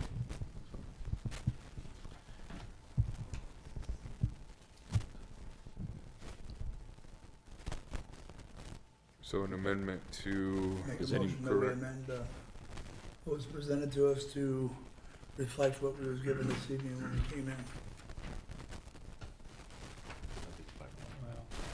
Yeah, that reflects the 5% increase. Water. Yeah. Motion? Second. Motion is second to amend. Any further discussion?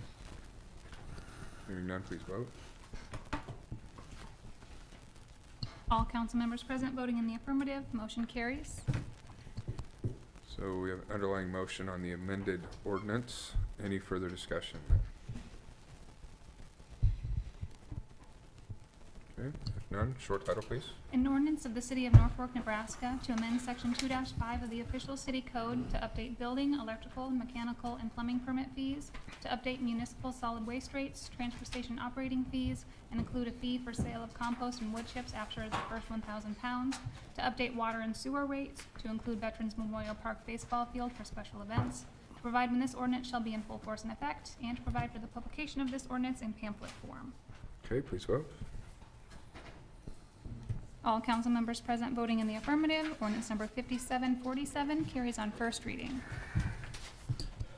I'll make a motion we suspend the rules since there is no opposition of consideration of ordinance number 5747.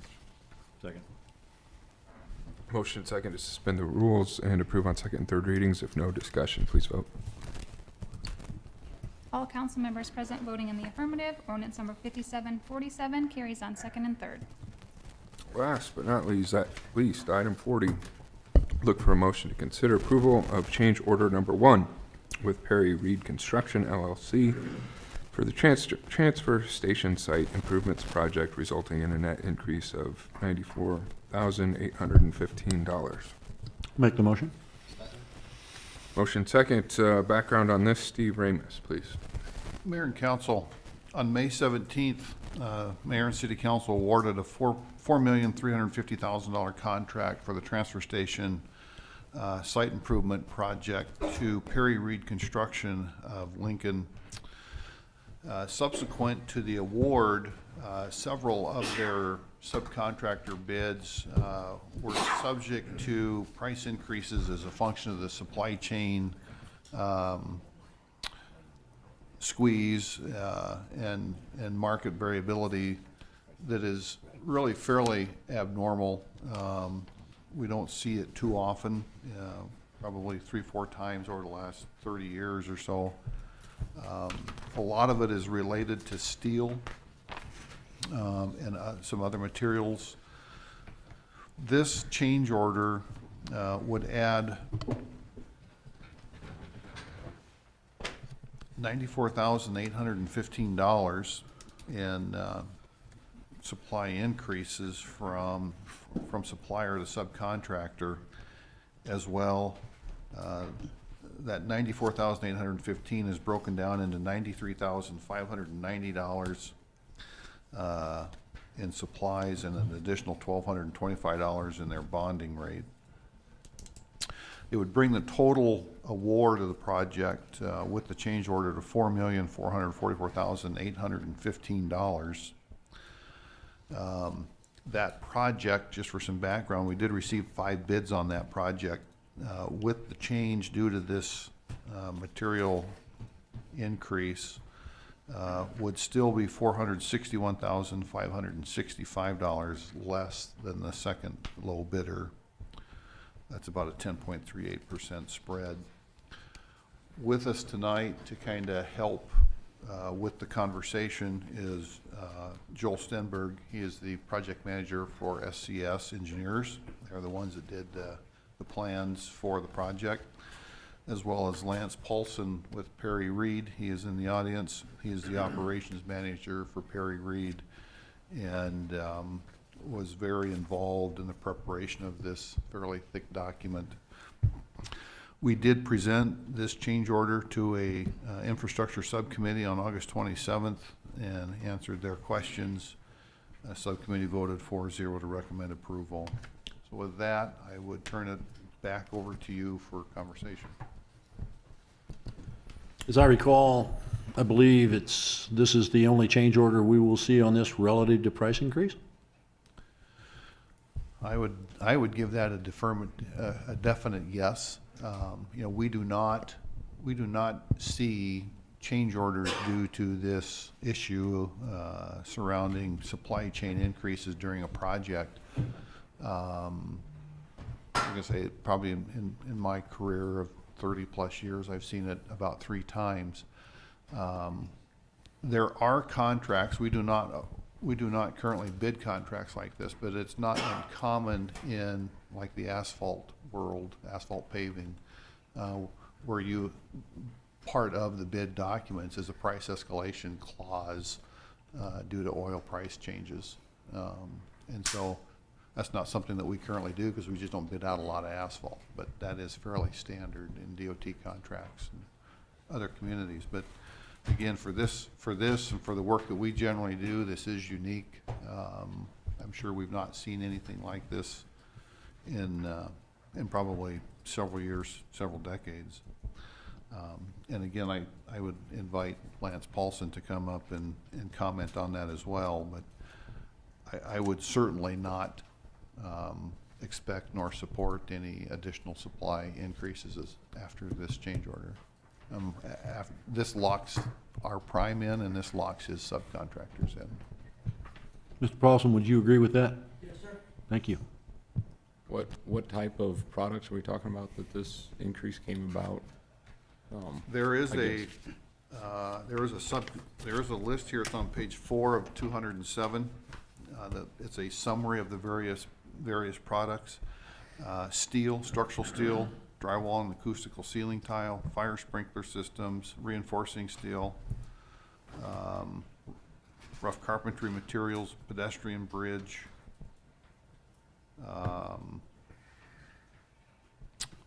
various accessories, doors, hardware, electrical, PEMB materials, insulation, plumbing and HVAC, overhead doors. You can see those increases are ranging from anywhere $743 on the pedestrian bridge component to $20,036 for from Nucor for PEMB materials.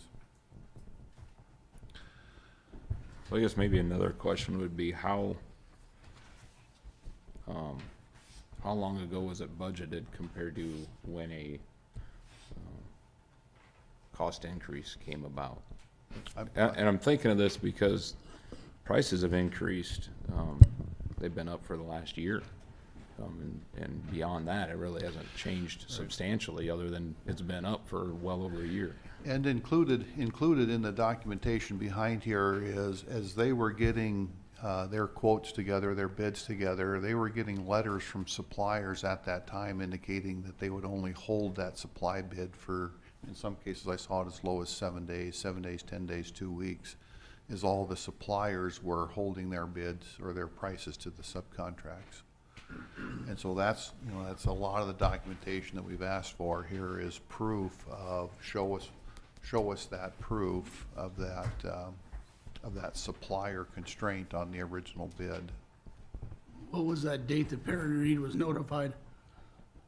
We gave them, notice of award on the project was May 27th, I believe, so somewhere right around there. Project award from council was May 17th. Project was bid on May 3rd. I don't know, I'm in the contracting business, and I guess I got a hard problem with this, because I've eaten 2 jobs where I gave the same letter, and I was told, you gotta hold the price, you bid it. I guess I don't understand this process, because I've tried everything I could, and I couldn't get $600 out of a customer. Well, This is a lot of money. It is. If as a function of the other bidders, we were starting to encroach, reasonably encroach on the second low or something like that, it would certainly even complicate it more so. Like I say, with the change order, we're still 461,000 under the second bidder. This is strictly supply. There's no profit or overhead increase in this. This is supply, just supply increases to the subs from their suppliers. So there's no markup, no overhead, no profit going back to the subs or the prime on this. To cover this, we would use the contingency within the project. That cuts our contingency about in half for the duration of the project, and we would have to manage that project accordingly. Certainly, we would look for opportunities for any kind of cost savings along the way, but just based on where they bid it, I'm doubtful that we're going to find very much in the process here for saving. The only way we're gonna save anything is if we cut out of the project. In my opinion.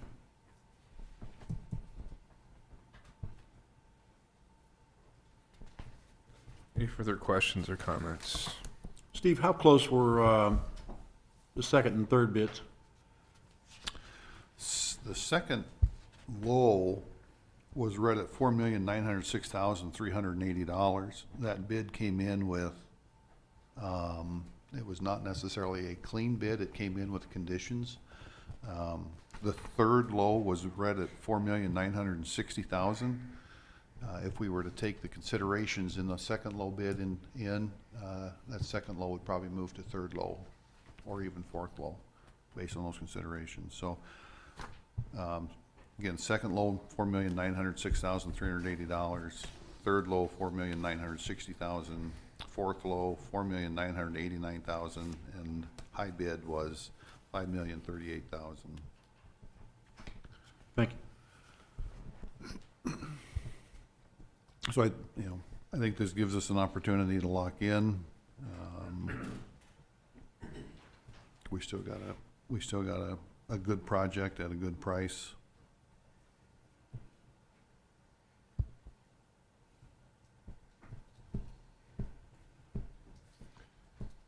Any other questions or comments, council? Okay, hearing no further discussion, please vote.